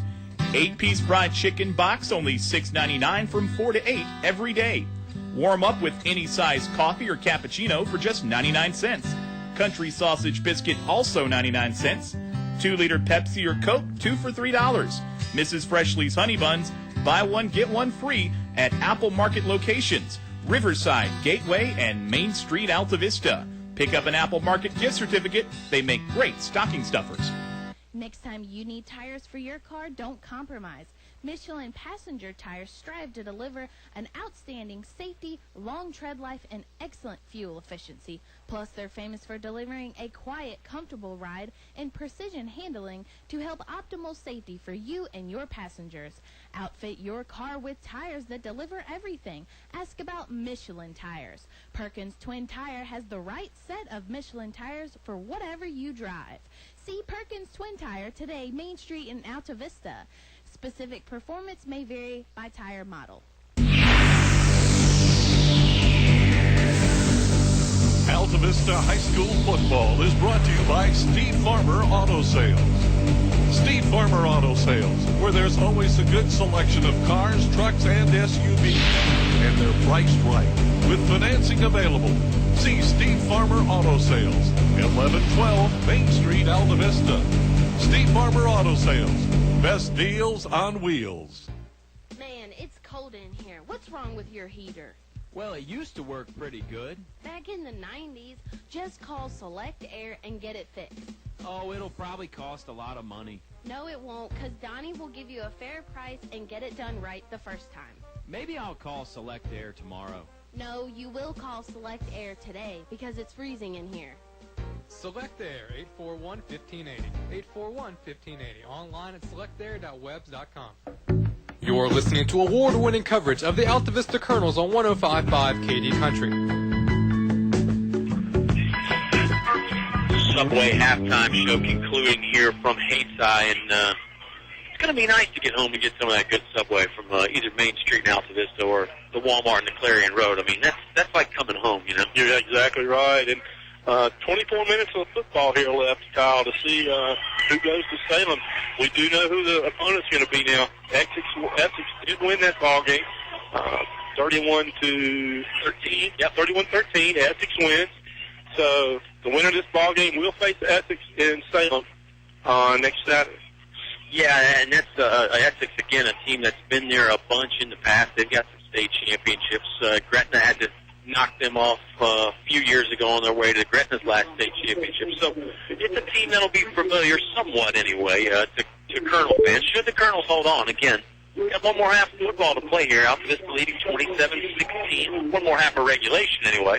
It is the Subway halftime show. Colonels on doing their stretching routine now and getting warmed up for the second half. All right, what do you see as the keys, Kyle, in the second half? Well, I think the Colonels, to me, just have to keep the heat on there. It's again, not to disparage Haysi, but it's clear that Altavista has the more talented ball club. Now, that's not to say that Haysi isn't still dangerous. I mean, they're a hard-nosed, well-disciplined team. And the game's far from being over. Exactly, but I think the Colonels just got to keep their foot on the gas, and playing with confidence will help. I think playing with a lead will help. It's Altavista starting to see really that they do have the better of the two ball clubs here. But, once again, game's not played on paper. Just because the Colonel's got an 11-point lead doesn't mean Haysi's going to lay down. And I think Haysi, is going to be hard to finish off here just because the Tigers don't like losing at all. They're 13-0, and they certainly don't want to lose in front of this home crowd. That's right. And I think that the Colonels can eliminate the mental mistakes. Yeah. Not turn the ball over. I don't. Again, it's going to be difficult. Again, Haysi has shown the ability to move the ball, certainly to be able to throw the ball. Yeah. So this game's far from being over. Yeah, Haysi definitely is not one of those one-sided ball clubs to where they can only do one thing. They can run and throw, although the Colonels really have pretty much eliminated their running game. So that helps. If you make it seem one-sided like that, well, then it should make your defensive secondary that much better. And again, not going to find too many defensive secondaries better than the Colonels this year, Oscar. About 24 interceptions on the year, I believe. And I don't know what the records are for the VHSL, or if they even keep those kind of records. But certainly that is a gaudy number, 24 interceptions in a year. Both teams back on the field, set for the kickoff here. Colonels will receive. And you got to watch for the onside here. There's certainly the squib kick, and the thing about the Colonels is their second line of defense. You got Walker Allen, Justin Brown, Juan Thornhill, and Clyde L. Moon. And then you got deep, you've got Navy and Meeky. So then you got two Johnsons, Woodruff on the front line. So a lot of talent on that field right now. Here comes the kick. It is a short one. It will bounce to Juan Thornhill. Juan will return it up the right hash mark. One move. Now he's brought down by a waist-high tackle. Dropped after about a 10-yard return. And that's what the Colonels needed, just hang on to that initial kickoff there. But it should be around the 43, 44-yard line. And, again, good starting field position. Yep. Colonels' offense really all year hasn't gone on many drives like they have tonight. The Colonels have been quick strike, 1- and 2-play drives.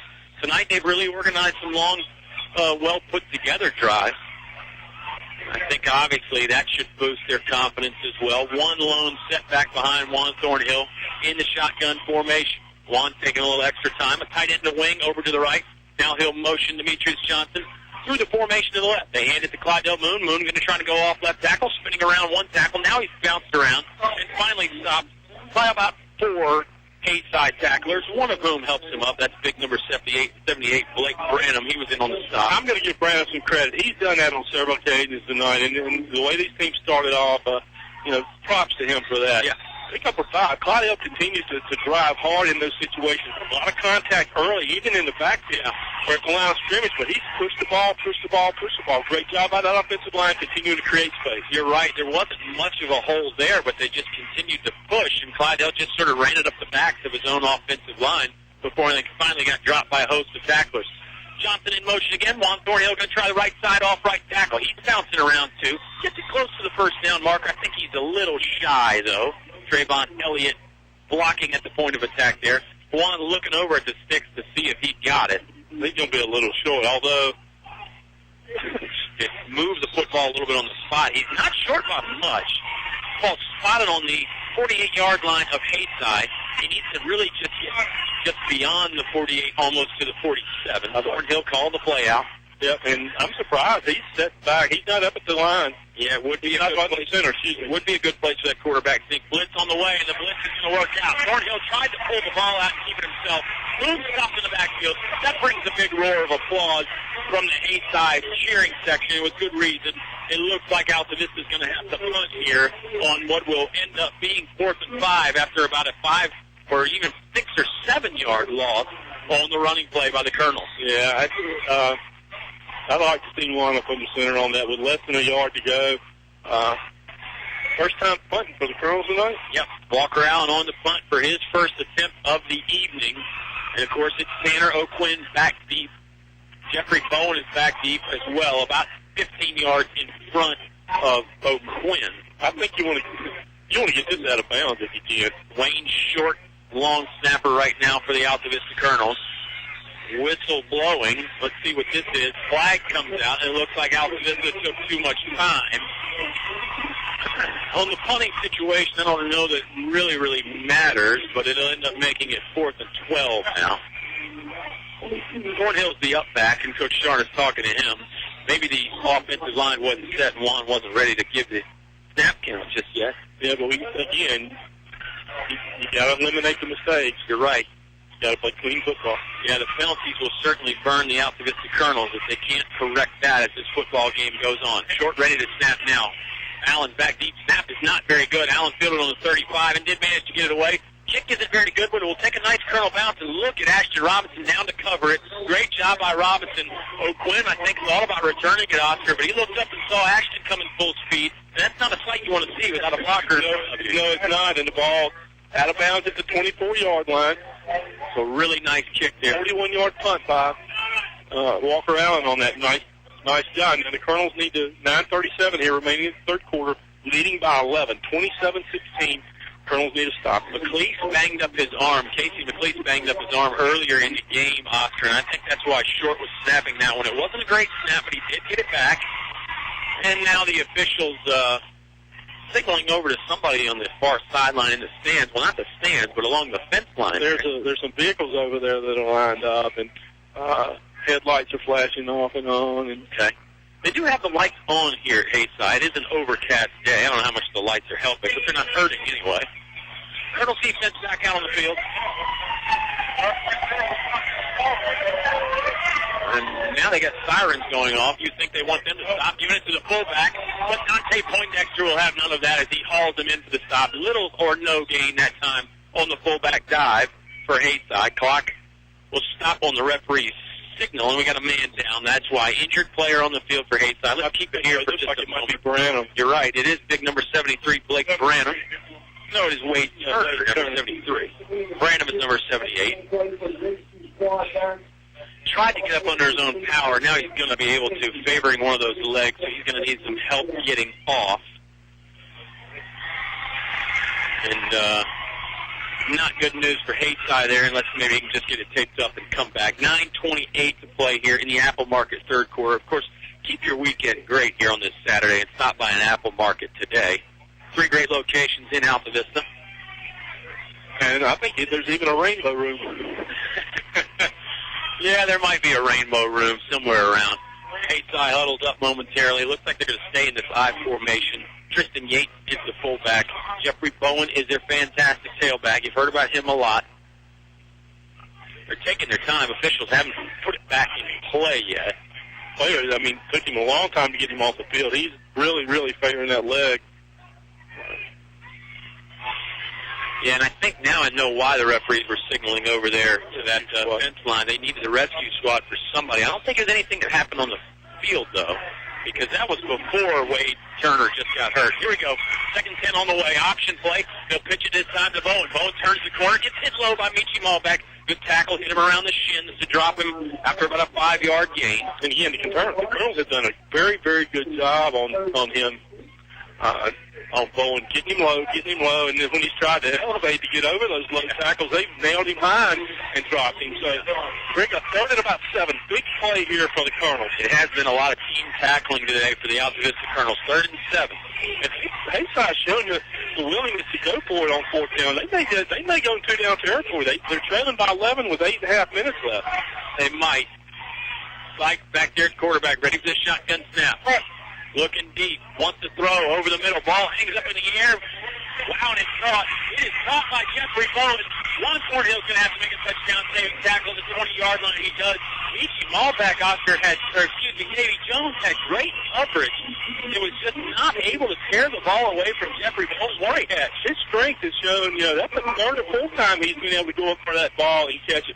Boy, he's just a strong kid. Incredible stuff. We've seen him make 2 fantastic catches. One of them was for a 2-point conversion. One of them there, he literally just ripped it away from Navy Jones.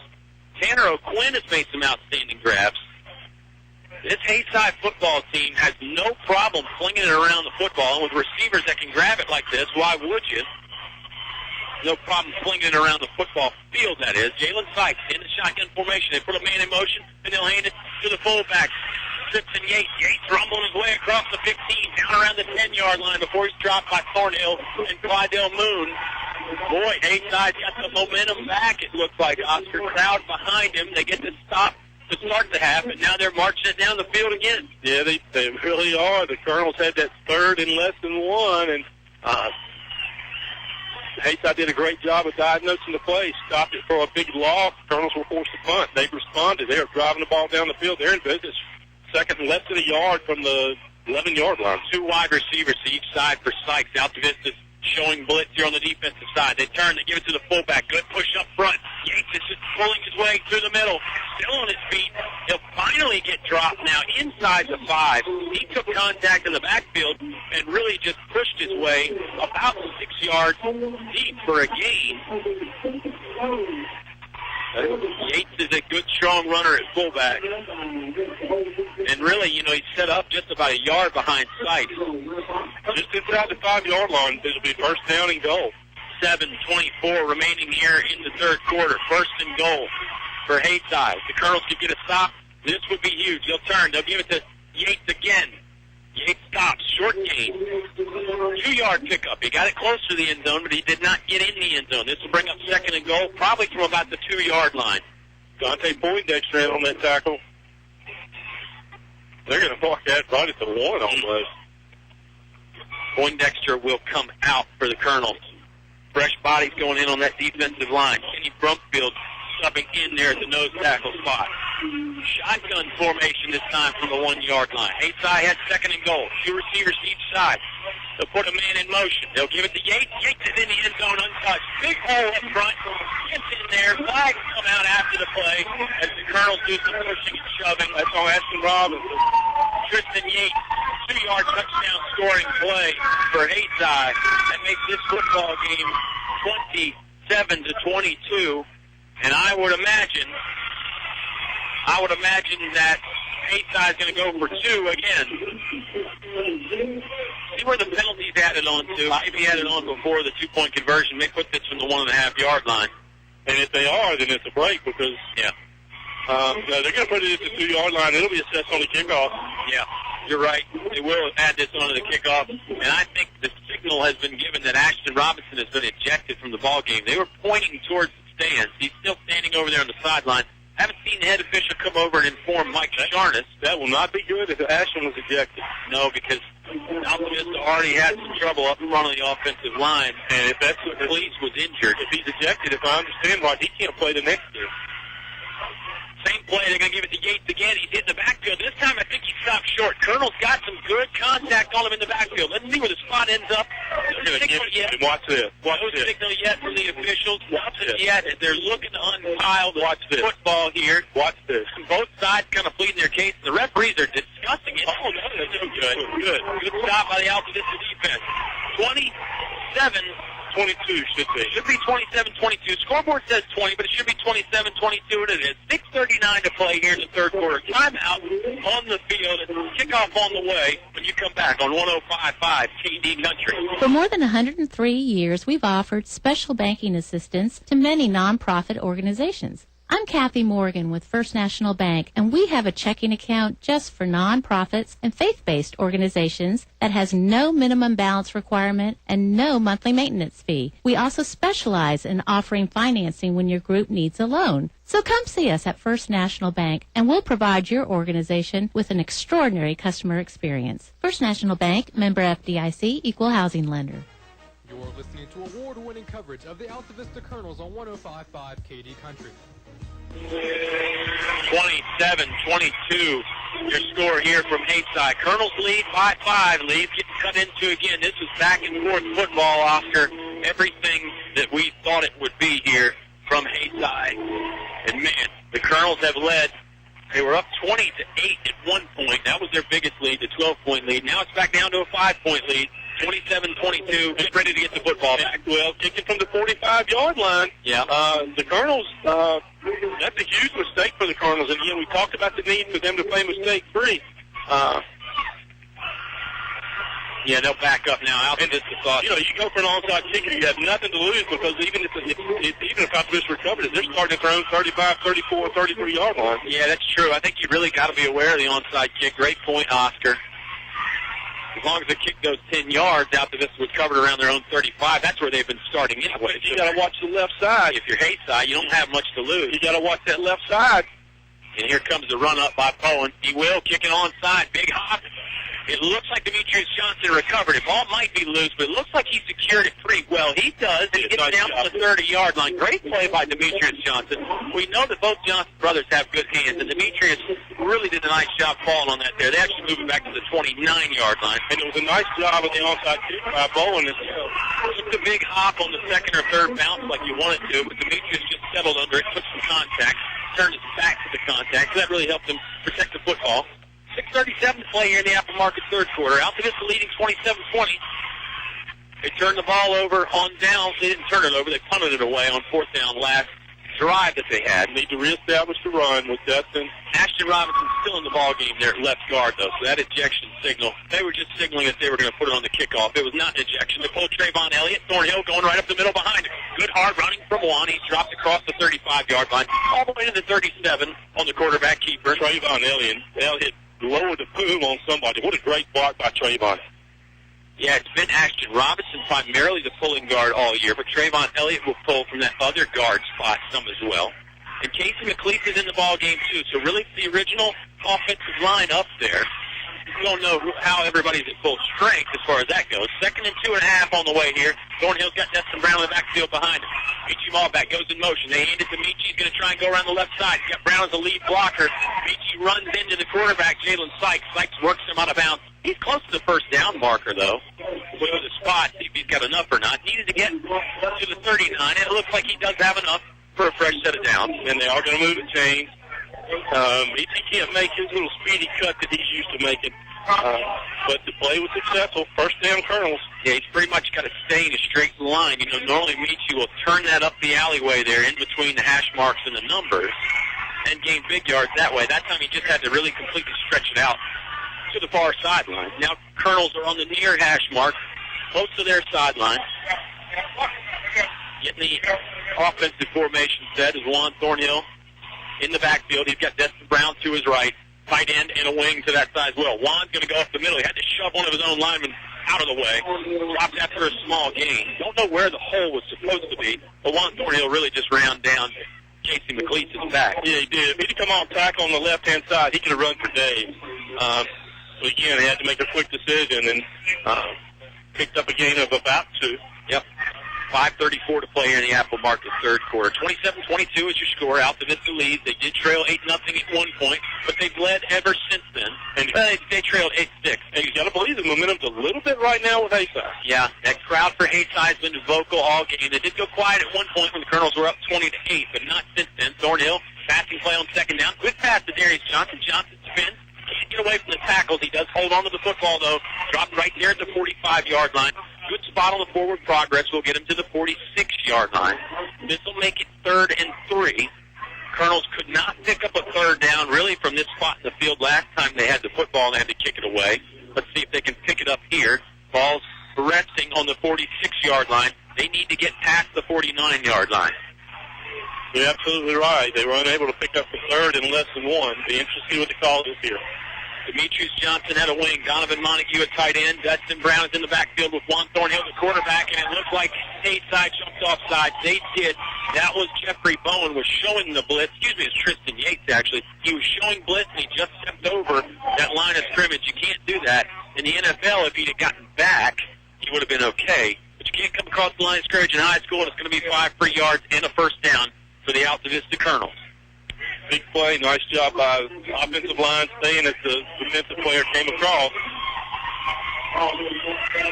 27-22. Winner of this football game goes on to face Essex in the state title next week in Salem, Virginia. Colonels would love to get back to the place they won a state championship in 2009. 4:20 remaining here in the 3rd quarter. Colonels lead by 5. You got a nice little drive going here. Thornhill organizing his offense. Offensive line is set. Looks like Haysi wants to show blitz again. Really just the one deep safety back there for the Tigers. Thornhill going behind right tackle. Good hard running from Juan Thornhill. Again, not much of a hole there, but he makes something out of it. It's a pickup of 4 on first down. Maybe more like 3. 3:52 to play in the Apple Market 3rd quarter. Apple Market's, of course, a proud sponsor of the Altavista Colonels and high school sports fans everywhere, Oscar. Colonels continue to pound in ground, Kyle. 3 yards, 3 yards. Yep. It's usually 3 yards in a cloud of dust, but this time it's 3 yards in a mud clog. Yeah. Exactly right. Kyle Moon in for Dustin. A cold December afternoon here from the mountains in Haysi, Virginia. Colonels with the slim 5-point lead. 2nd down on the way. Thornhill ready for the shotgun snap. Gets to him about waist high. Wants to throw. Now he's flushed out of the pocket. He won't get out. The football came out. It looks like Ashton Robinson fell on it. Ball bounced directly in Ashton Robinson's direction, and he wisely just covered it up. It actually gets Altavista a small gain on the fumble, a 1-yard gain, but you don't like the football slipping out of Juan's hands like that. No, you don't. And, again, big play. 3rd and about 7 right now.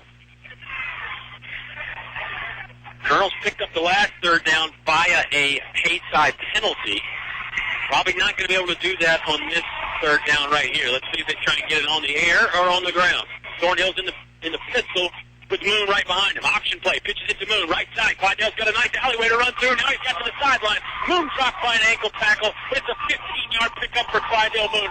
More than enough for a first down. The Altavista Colonels continuing to drive. Well, you're part of that thunder and lightning. You got Justin and Clydell. You were able to keep both of them in, get fresh legs at all times.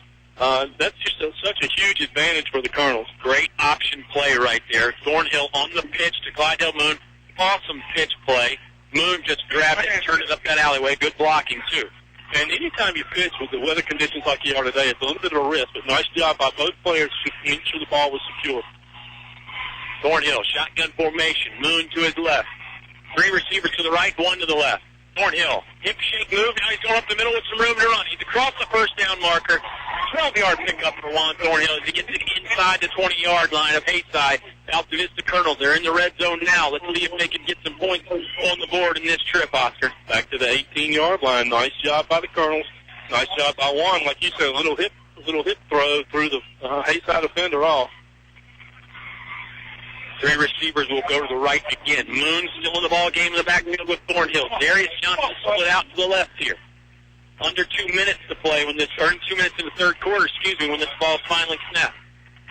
Thornhill looking over that defense. Looks like man-to-man coverage out there in the secondary for Haysi. Thornhill running to his left, moving a lead blocker. Wants to run through a couple of tackles. It's a 7-yard pickup for Thornhill. More like an 8-yard pickup as he gets it down to about the 12 or 11-yard line, Oscar. First down marker was right at the 10. Yeah, nice job. The player that came out playing corner against Johnson was able to come in, and they're going to make that more of like a 6-yard gain. Yeah. Yeah, you're right. Yeah. Ball gets spotted on around the 13. Altavista's got to actually get to about the 9 for a fresh set of downs. Minute 22 to play here. Colonels leading by 5, 27-22. Colonels need a score here. Even if it's a field goal, it still puts us up by a touchdown on 2-point conversion. I would agree with that statement. Points in any way are going to be crucial in this drive for the Altavista Colonels. Thornhill taking it up the middle again. Got to run through some arm tackles. He does. He's got the first down. He's all the way to the 6-yard line. Good rushing play right there for Juan Thornhill. There's not a big hole there, Oscar, but Juan just runs through the arm tackles. It was, and the player on that we just saw, I'm trying to see who 18 is. Jalen just did a little shove on Johnson, just about like Ashton Robinson did, and got away with it. Yeah, there's been some back and forth. Under a minute to play now in the third quarter. Hey, it's a semi-state, semi-final football game. You right that. You're absolutely right. Fresh set of downs. First and goal from about the 6-yard line for the Altavista Colonels. 3 receivers to the left. Thornhill takes the shotgun snap. Gives it to Moon. Moon sidesteps one man. Goes to the end zone. Is he in the end zone? Yes, he is. Touchdown, Altavista Colonels. Clydell Moon on the 6-yard scoring touchdown. What a drive by Altavista. They respond to a Haysi score again, Oscar. Yeah, they did. And a nice sustained drive. Manipulated the ball downfield. Not seeing the huge burst of speed and the one-play, two-play drives that we've seen the past 12 weeks. But, hey, the field conditions are a little bit dicey here. Big extra point here. The extra point on the way for Walker Allen. Wayne Short snapping, Juan Thornhill holding. Snap gets back there end over end, but Juan gets it on the block, and Walker Allen's kick is good. The Altavista Colonels lead 34-22. Quick timeout here with the last 39 seconds of the third quarter when we come back on 105.5 KD Country. The following is brought to you by English Construction Company. What do basketball, choir, drama club, and marching band all have in common? They're all high school activities that offer learning opportunities not necessarily found in the classroom. They take up just a fraction of a typical Virginia high school's budget, and they go a long way to giving young people the tools they need to thrive. High school activities, they're more than extracurricular. They're extra important, too. You're listening to award-winning coverage of the Altavista Colonels on 105.5 KD Country. Fantastic football from up here in Haysi, Virginia. The Altavista Colonels stretching the lead back out, Oscar. 34-22 on the 6-yard scoring run from Clydell Moon. Extra point from Walker Allen. Converted. Altavista, gotta love the way they're playing right now. It's not a 10 out of 10. It's not A-plus football, but it's enough to get the job done right now. And let's see if the defense can step up and get a stop or maybe even a turnover. They've done a great job of stopping the run. The concern right now is can they stop Sykes in the pass, because again, trailing by at least 2 possessions, 39 seconds here left in the fourth quarter. Left in the third quarter. You got to believe that they're going to try to put the ball in the air. Yeah, I think you're right. Maybe it's a situation where you could even contemplate putting Juan Thornhill out there on Tanner O'Quinn, the very good receiver for Haysi. Not that he's been the only one catching passes. Really, it's been O'Quinn and then Jeffrey Bowen, one of the running backs for Haysi, that have done the bulk of the damage receiving. But maybe you slip Juan Thornhill out there. Maybe it's just on a third down or something like that. I know you hate taking your safety out of position because we've seen Juan Thornhill make a million plays from a safety spot. You got to watch O'Quinn here. You're exactly right. Allen will kick it deep. It's going to land in O'Quinn's hands. He can't handle the kick. He's going to have to pick it up from about the 5-yard line. Slow things down. Justin Brown tried to run it down. He caught back with the ankle tackle. Michi wanted to hit him a little bit harder, but he made the stop anyway. Justin Brown had a beat on him, but he got blocked in the back and got shoved by him. If that doesn't happen, then Justin levels a boom on him. So nice job by Michi. He's going to be inside the 20 at the 16-yard line. Great job. Walker Allen finally gets his leg into one and puts it deep. But Quinn had trouble handling it. Yeah, best kick of the night so far for Walker Allen. Best kick of 2 weeks for him. Looks like Haysi will have the football on their own 17-yard line. Near side hash mark. We're actually on the visitor's side, which is interesting. Most press boxes are on the home team side. Sykes under center. One back right behind him. He'll fake it to him and wants to throw. He's looking for Quinn deep. Looking for Quinn on the right sideline. I don't know if Quinn ran the correct route or not. It falls incomplete. Ball back in Thornhill. We're both there in coverage. That certainly wasn't Sykes' best throw either. Yeah, that was a moon ball. It wobbled way higher than anything we've seen him throw so far tonight. Yeah, very true. He was looking for Quinn all the way, but they either didn't hook up on the pass or on the route. 27 seconds left here in the third quarter. This could end up being the last play of the third quarter. 34-22. Colonels lead by 12. They were up 20-8, so this is one of their biggest leads of the game. Looks like two wide receivers each side. It's two wide receivers to the left, one to the right. And now they will shift Bowen out there to the right as well. Let's see if they put him in motion. They don't. Quinn pump fake. Now he's going over the middle, and it's caught. No, it's dropped. He was looking for number 16. That's Gage Hill. Hill could not bring it in. Hill was open, but the pass was a little bit behind him. Well, the Sykes did a pump fake on that. It absolutely froze as the Colonel defender broke on the ball. Yeah. And that's what allowed him to get wide open. Stops the clock. 23.6 seconds left here in the third quarter. Colonel's leading 34-22. Third and 10, Kyle. It brings up third and 10, and boy, Oscar, it looks like Haysi has pretty much abandoned the run right now. They've thrown on first down. They've thrown on second down. It's cold out there. It's not easy to catch that football. It's not easy to get a feel for it when it's cold. That's not stopping Haysi. Press coverage out there by Navy Jones. Now he backs off. Passing play again for Haysi. He likes, he's got room. He's rolling out to his left. He could think about running for it. He throws a bullet on the sideline. Great break up by Michi Malbeck. Michi was hanging out about 5 yards behind the receiver. When he saw Sykes pull it to throw, he jumped in there and made the break up. Well, he did, and he did a nice job of using his left hand going around to the front side of the body to make sure that there was no contact. Great break by Michi on that ball. Colonels have got Haysi in a punting situation. It looks like the Tigers are sending out some new personnel. 16.7 seconds left in the quarter. Let's see what kind of formation Haysi punts from. They punted from that spread formation. But then when they did the formation, the gadget formation, and I like what the Colonels are doing here. They're in a normal defensive situation. They're not putting anybody back. Juan's back a little bit further than normal as a rover. Yeah. Juan could field maybe a bad punt, but I think he's there more as a safety. He's about 15 yards deep. Here comes the punt. Long snap is a good one. And O'Connor gets it away. Get it to the left. Good directional punting. It'll bounce out of bounds. It won't go quite out of bounds. It gets near that sideline. Just trickles past the 50-yard line, and the Colonels will start over with great field position from their own 47-yard line. And nice defensive stop. Great defensive stand, Kyle. You took the words right out of my mouth. Great defensive stand by the Colonels. 3 and out. Didn't use much clock. 8.4 seconds left. They're in the third quarter, 34-22. Colonels will take over on their own 47-yard line.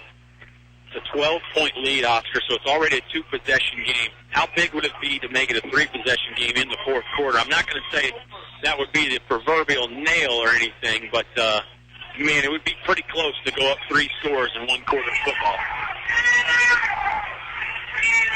Colonels have got a man wide open here on the left sideline, and it looks like Haysi saw it. Nobody was covering Navy Jones here on the left, so Haysi has to burn the timeout, and very wisely to do so. We'll take it with them.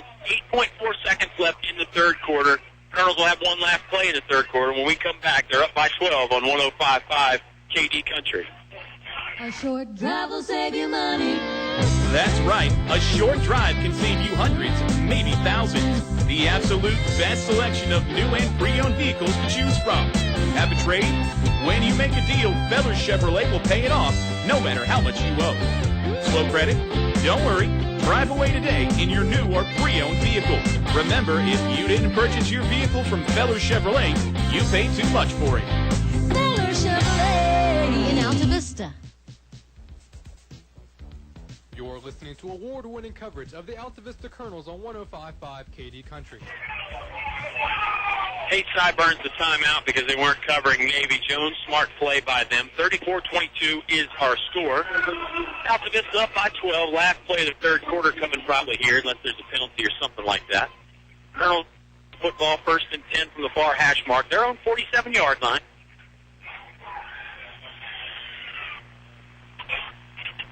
Altavista taking some time getting the play in. Bunch formation over here to the left. Destin Brown is to Juan Thornhill's right.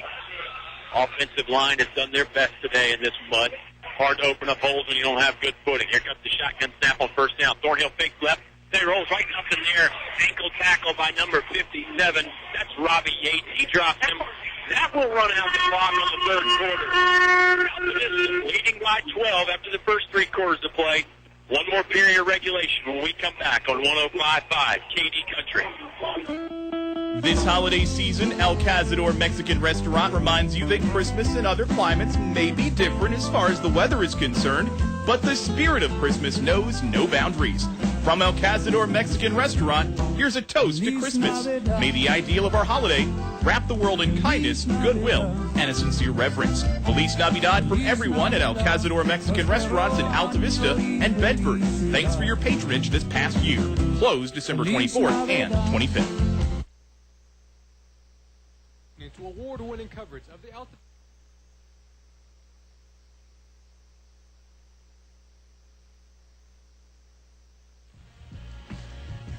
You're listening to award-winning coverage of the Altavista Colonels on 105.5 KD Country. A trip to the state final next week in Salem is all that's on the line here from Haysi. Season's on the line, too. Colonels come in at 12-1. Haysi undefeated. Oscar just wants to live up to the billing so far. 1 quarter left. Well, it has 12 points, 12 minutes. Colonels have the ball at their own 45, second and 12. I think if they can grind out some time here and end up with a score, even if it's a field goal, that would put it at 37-22. Not quite out of reach. Still two-possession game, but they need to eat up some clock here. First and foremost, they need to get a first down. Yep. I like what you said, though, about the 12. The Colonels have a couple 12s on their side. 12 minutes and 12 points. They certainly are in an advantageous position here against Haysi. Second and 12 on the way. Speaking of which, shotgun formation. Juan takes it to Destin Brown. Here comes the bootleg rollout. Got to throw it. He's got Donovan Montague. Montague slipped and fell over. Football fell out of his hands. It's incomplete. Flag comes out late. It came out after Donnie missed the pass. So it should be ineligible downfield. It could be. Montague was lined up in the tight end spot, so he should be eligible unless it was covered up by the receiver. It may have been on number 76. Yeah, very possible. Front-field. It is an ineligible player downfield. He was only 2 yards downfield. I don't know. Yeah, and usually referees will let you get away with a little space, a yard or two there, just because, they understand how blocking works on the offensive line. And that'll be declined. Should bring up 3rd and 12 to the Altavista Colonels. They're on their own 45-yard line. It is declined. Mike Sharna signaling into play. 11:53 to go here. 34-22 is your Colonel lead. If the Colonels can pick up a first down to keep this drive going, Oscar, that would be huge. It's important not to turn the ball over as well. Very true. In this play. Very true. Thornhill with 3 receivers to the right. Hard count. He got Haysi to jump. Smart play right there, and a good job using his voice to pick up 5 free yards. Not enough for a first down, but it'll make it a more manageable 3rd down. That's a great point. 3rd and 12, 3rd and 7, huge difference. Again, 11:53 to play in the ball game in the Apple Market 4th quarter. 34-22 is your score. Colonels started out trailing by 8-0. It was 8-6 at one point. Colonels went up 20-6, real back and forth. And it's 34-22 right now. You missed a great game if you showed up late, but I think we got a great 4th quarter. Destin Brown on the running play, runs out of some tackles, got the room, turns it up for the first down. Across the 40, he's getting hard in the shoulder pad. Destin Brown picking up some very necessary yardage for the Altavista Colonels. That'll keep the chains moving, Oscar. That is huge. And let's give Destin some credit. He was able to keep it. You don't see the blazing speed that we usually see out of Dustin, but he kept his speed under him, kept his foundation, was able to, he had plenty of room. Nice job by the offensive line, nice job by the wideouts getting him open, and nice run by Dustin. Great stuff, and I think this could be the key drive here for the Colonels, Oscar. If Haysi could get a stop and then turn around and score, well, it'd be a 1-score game, but if Altavista can continue this drive, it could be a 3-score game if the Colonels score. They go at 41-22 with here late in the 4th quarter. Yep. You got to believe that would be the icing on the cake. Thornhill sidestepping some people. He got lifted up in the air and then driven down. Small gain. It was Jeffrey Bowen on the tackle from his linebacker spot. Thornhill applauds his effort there on the tackle. Called a pickup of about 2 on the quarterback keeper. And it was a nice job by the defensive player on Haysi. One tried to elevate, had a little bit of an open, tried to step over a player, and Haysi player caught him in the midsection and drove him up. Nice play by Haysi. Actually, they'd give him about 3, so a pretty decent spot right there. Ball's right on the 35-yard line. Colonels need to get to the 27 for a fresh set of yards here. Fresh set of downs, that is. Thornhill calling out the snap count. Got Moon behind him, gives it to him. Clydell, shuffle move, going sideways. Now he's stacked up and the whistle blows. Got back to the line of scrimmage, but nothing else. So this will make it 3rd and 7 now. Got to feel like the Colonels are in 4-down territory, where they think a punt would just go into the end zone. But you never know when you're up 2 scores. like this, you certainly do have the luxury of doing some different decisions. Yeah, and I think they may not be. You don't want to give them ball at the 35-yard line. Again, it's only 15 yards difference, but if they don't get this first down, they could punt it. They could get it out of bounds, around the 10. Which the talking point is a lost art. True. The decision-making process is a little different when you're up 12. Here comes the option play. Thornhill thought about pitching it. Now he keeps it. Boy, he got it across the 30. He's a little short of the first down, but this is going to make it 4th and about 1 or 2. Yeah, so that changes things.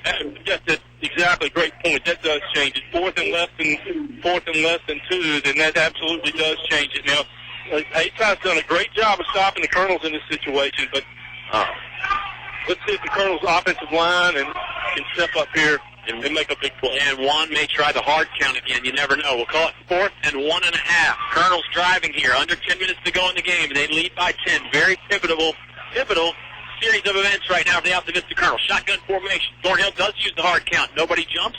Tries it again. Thornhill going to run it right. Option pitch. Clydell Moon's got the first down and more. He's across the 20, 15, 10. Clydell Moon in the end zone for the Altavista Colonels. How about that, Oscar Briggs? Oh, look. There's a flag on the play. That's a call. Holding on the Altavista Colonels is going to be the call. They're going to take it back. That's the second touchdown. That's essentially the second touchdown's been called against the Colonels back. And, the Colonels will wipe the touchdown off the board. Clydell Moon did race his way for a 30-yard touchdown pickup. That'll bring out some moves. It'll make it 4th, and let's see where they drop the flag, where the spot is. He might get the first down and then bring it back. They marked it at the 22, which will put it back around the 30. Great good changes. Great blocking by the offensive line, by the way. It's still 4th and it's about 4th and 3. I don't think you change your plan. I think you still go for it now. Call it 4th and 4. I think they are going to go for it. Probably change your play call a little bit, although, boy, that option play worked out pretty good. You may just want to try that again. Easy to say from up here, though. It's a lot harder to make that decision on the field. Dante Poindexter in the backfield as a blocking back. Now watch for Dante to release on that tight end and that little play. Yep, timeout for the Altavista Colonels. They knew they were taking a lot of time to make the decision, so they're going to take the timeout. Now they'll have some extra thought on it. 9:10 to go. Colonels lead by 12. 4th down on the way when you come back on 105.5 KD Country.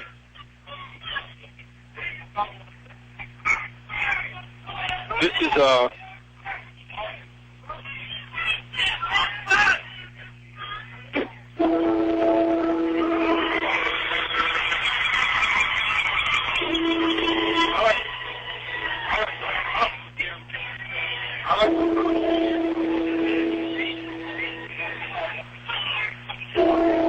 You can buy paint from any old yahoo who knows nothing about paint in one of those big box stores. For quality paint from people who really know paint, it's Davis Paints from your complete home center, English's. Davis Paints, which has been known for quality since 1921, is not just sold anywhere. Visit the new paint room at English's, your authorized Davis Paint dealer. English's is your complete home center. On North Main Street, Altavista.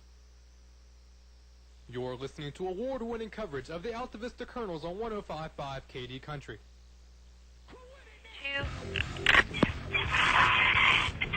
4th and 4 for the Altavista Colonels. Big-time football play right here. If Altavista can keep the drive going, they may end up just icing this game away. If Haysi can get the football back here, then you've got a different story. Thornhill's in the shotgun. Got Poindexter in front of him.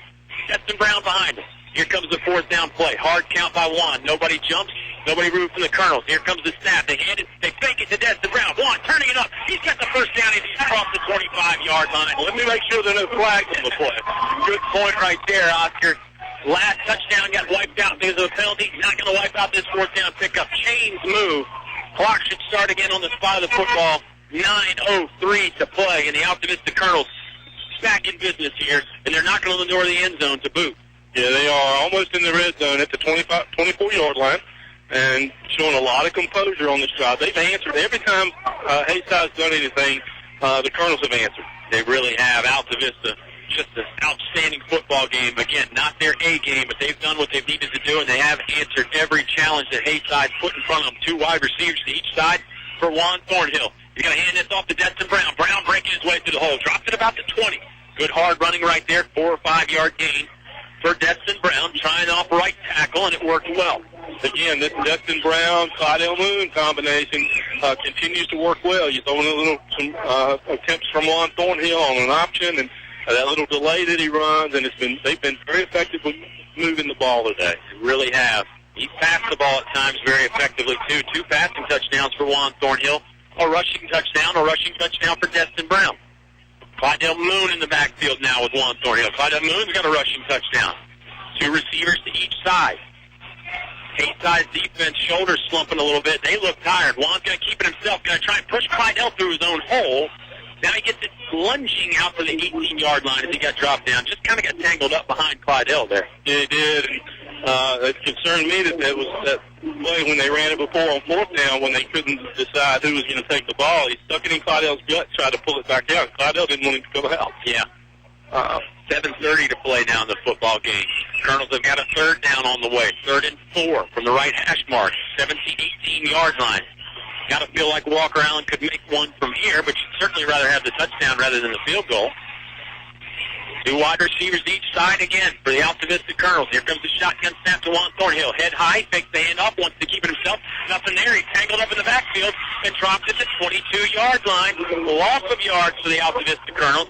This will make it 4th and 7 now. Now you've got a decision to make if you're Mike Sharns. Do you think about the kick or do you think about going for it? He's not making any decision at all. He's out talking to the offense. And this is another place taking a little bit of time to develop. Discussing the play with Juan Thornhill and Clydell Moon. Now Juan gets it into the rest of the team. Same formation, 2 wide receivers to each side. Moon is going to go right behind Juan Thornhill. Maybe looking for the option play again. Don't know whether you go option left or option right. We'll see. 4th down, they go option left. Juan turns it up the alley, nothing there. Drop for a 1-yard gain, and it's not enough. Robbie Yates on the top, and Haysi will take over on their own 21-yard line. So Ben don't break defense from the home team. And now Altavista with the 12-point lead. They really do have time on their side, though, now, Oscar. That drive ate up a lot of clock. 6 minutes and 28 seconds to go in this game. It did eat up a time of clock, and you got to wonder here, 6:28. Colonels leading 34-22. It's still 2 possessions. Yeah. And what you said earlier was absolutely right. They did the important thing. They didn't turn it over. They held on to the ball. They ate up about 6 minutes of clock, and that's a big deal right now when you're up 12. And they've got them pinned relatively deep at the 20-yard line. Yeah, as long as you don't give up the big play, Haysi's going to have to earn their way down the field. Jalen Sykes wants the pass. He's looking deep. Now he's run out of the pocket, throwing over the middle. Juan Thornhill down the interception. He's headed all the way. Juan Thornhill still in bounds and on his feet. He's looking to return this to the house. Now he takes a knee and goes down. Smart play by Juan Thornhill. He thought about taking it in for 6, but knew he didn't have any blocking there. You just saw Juan come from center field, basically, over to the right center gap and get right under that ball for the interception. Great play by the junior, Juan Thornhill. I believe it's his 7th interception of the year. That was the second opportunity he's had in this game. He had one earlier in the game, and he camped under it like that, and it just slipped through his hands. Now the time really begins. The Colonels can start to grind this thing on the ground, burn up some clock, and Haysi's going to be in trouble. 6:15 to play in the ball game. Colonels still up 12. That interception might loom large for the Altavista Colonels. If they want to run away with this football game, they look like they're in good shape right now. Trips to the right here for Juan Thornhill. Running play on 1st down to give it to Clydell Moon. Moon's got a nice hole initially. Bounced forward. Football came out. Colonels fell on it again. That's the 2nd time that they've recovered one of their own fumbles. It looks like Big Clay Teagarden on the recovery. No, Casey McLeod's on the recovery. Yeah, Casey McLeod's got the bad elbow anyway. Yeah, and when he dove on that ball, he fell on his elbow. Yeah. 5:54, under 6 now, Kyle. Nice pickup, 8 yards, 7 yards on that play. Got to secure the football if you're the Altavista Colonels. You can't give Haysi a chance to get the football back without a fight, and you can't really give him a chance to take back the turnover for a touchdown. That would be terrible for the Altavista Colonels right now. 3 receivers to the right, far hash mark. It ends up being a nice little gain. 2nd and 3 on the way for the Colonels. Shotgun snap received by the quarterback, Thornhill. He follows pulling guard and a lead blocker. Power play going to the left side there. Juan got enough for the 1st down. Looks like he lunged it across the 25-yard line when he went down. That will move the change. Stops the clock momentarily, but they'll start up again on the spot of the football. 5:20 to play. 34-12 is your Altavista Colonel lead. And is this going to be the end of the undefeated season for the Haysi Tigers? Tigers come in at 13-0. We talked about it. Maybe they haven't played the same quality of competition the Colonels have, but they've certainly beaten everybody they've played. You can't take that away from them. No, and they played a very good football game tonight. This is a good football team. But you got to look at what the Colonels have been able to do with Bowen. They've absolutely shut him down. They have. Bowen was the star running back coming into the game for Haysi, and they've really just resorted to just the pass here, particularly in the second half. Altavista's on Altavista's on offense with a fresh set of downs. Justin Brown going right up the middle. Big rugby scrum there. He is met by a bunch of players and driven back. Probably picked up a yard or two before he stopped. We'll see where the forward progress gets him on the spot of the football. Colonel started that one on about the 25-yard line. They spotted on the 24, so it's a full 1-yard gain for Destin. Thought it might have been a little bit more of that forward progress, but that's okay. Yep. 4:28 and the clock running, 34-22, Colonel's lead. Got some fans leaving the stadium right now, but those are probably the Clintwood and the Honecker fans that were here checking the game out. I'd have a feeling the diehard Haysi fans are going to stick this one out till the bitter end. And it's certainly not over yet, but the Colonels are closing in on it. They lead by 12. 4 minutes and 5 seconds to play. Shotgun snap. Thornhill takes it to Destin Brown. Keeps it himself, trying off the right side. He's dropped by number 30. Tyler Mullins on the stop there for the Haysi Tigers. Short pickup. 1 yard again. So this will make it 3rd and 8 now for the Altavista Colonels. And again, we're clicking off 25 seconds after 25 to 30 seconds. Every time we run one of these running plays, it's under 3:45 now. Time becoming very, very critical. Yep. For Haysi. It was a 12-point lead with 12 minutes to go starting that fourth quarter, and I mentioned that both of those are going to be important for the Altavista Colonels. They have been. And they've dominated time of possession here in the fourth quarter. Absolutely. And the field's getting a little slippery. Juan has been unable to make the cuts that he normally makes. Agreed. It's been a muggy, overcast kind of day all day. Not muggy, but certainly high humidity, even though it's cold. Colonel's going to take a timeout. Didn't get the play they wanted. We'll take it with them. 3.5 minutes to play in this football game. And the Colonels hang on and go to the state championship. Find out when we come back on 105.5 KD Country. In the past century, our community has grown, and Finch & Finch Funeral and Cremation Service has grown too, alongside the families they've known for so long. Finch & Finch is proud to have served you over 100 years. A family business, Finch & Finch Funeral and Cremation Service, dedicated to your service. Finch & Finch Funeral Homes. We're here because we care.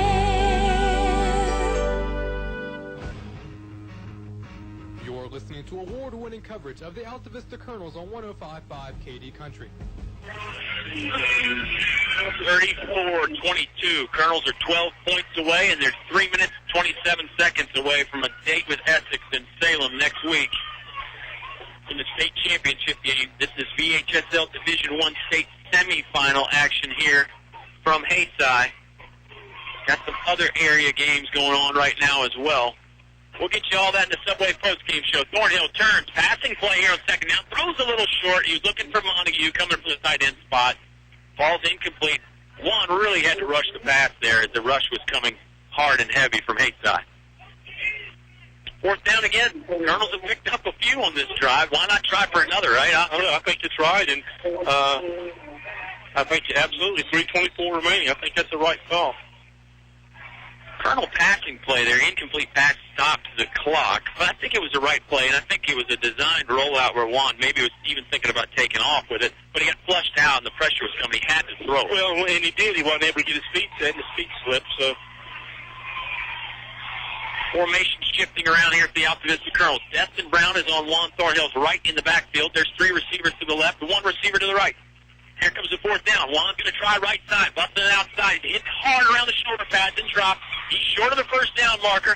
Small pickup. Juan doesn't like it. Colonel O-line doesn't like it. So they will turn the football over on downs there after a fourth down attempt.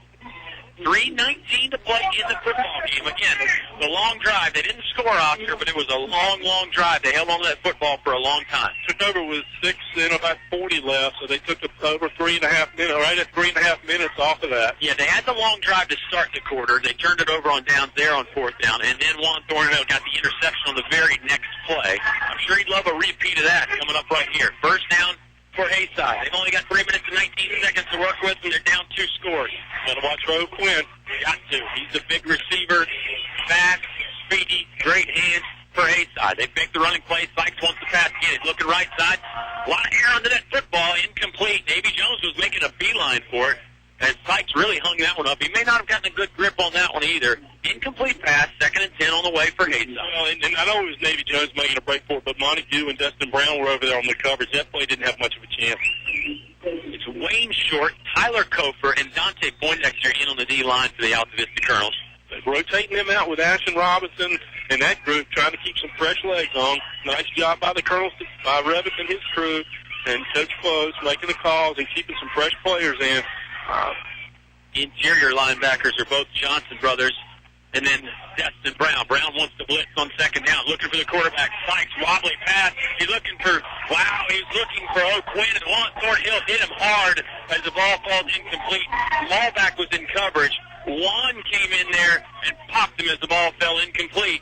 Good hard play by Juan Thornhill, and a good job by Michi Malback to be there and cover. I'm going to tell you what, Taylor O'Quinn got his bell rung. He's a little wobbly. He doesn't know where he is right now. Yeah, I agree. I don't think he's going to make his way back to the line of scrimmage. Officials are going to give him a chance to get off the field. He's going off under his own power. And I'll tell you what, another thing that was neat was his quarterback, Jalen Sykes, came all the way down there to help him up. Look, he is wobbling, buddy. Sykes didn't help him up. I'm not sure he would have been able to find his way back to the sideline, Oscar. So good job by Sykes to hustle down there and help his man up. Sykes has got to run all the way back and get the play in and now play quarterback. Nothing dirty about that play.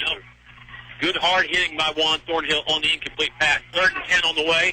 And O'Quinn, the best receiver, is out. Dustin Brown on the rush. Couldn't make the sack. O'Quinn going to turn it upfield. He'll still throw. Pass is incomplete. That pass hit the ground. It looked like they're going to say he caught it. Boy, awful call. That's right. What a great job officiating. The official came from the defense secondary and made the call. Yeah, absolutely the right call. Hard to make right there in front of the home stands like that, but that ball did bounce. So it goes incomplete. It'll bring up 4th and 10. The official that made the call didn't have the player had turned his back, and he didn't see it, but the player, we had a good angle on it, and this other official had a bad angle. This is 4th down. This is a ball game. Yep, this really is the ball game. 2:57 to play. 4th and 10 for Hayside.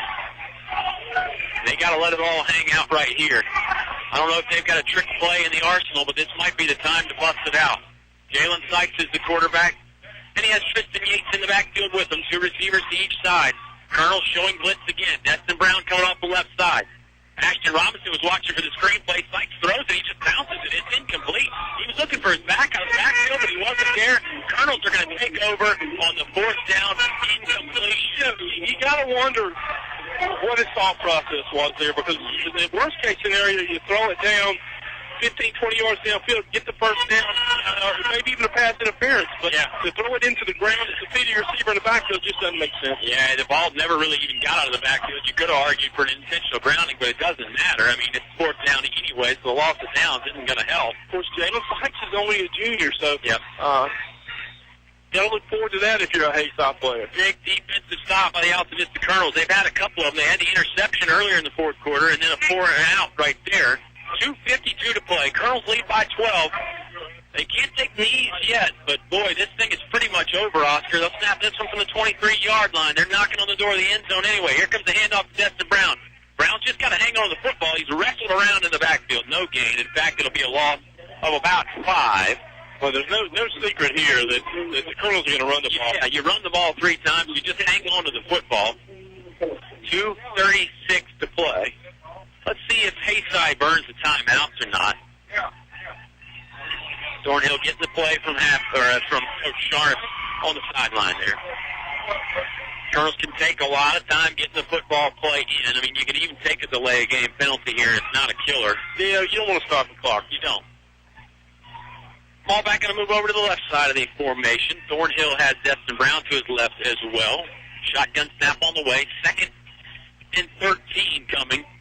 Hayside showing blitz. Juan going to take it right up the middle. He's got a hole there. Gets it across the 20-yard line down to the 19. It'll bring up 3rd down, and the clock will be stopped. Hayside is going to call a timeout. We'll take it with them. Under 2 minutes to play here. Altavista Colonels appear to be headed to the state championship game. They're up by 12. Timeout You'll be back when we come back on 105.5 KD Country.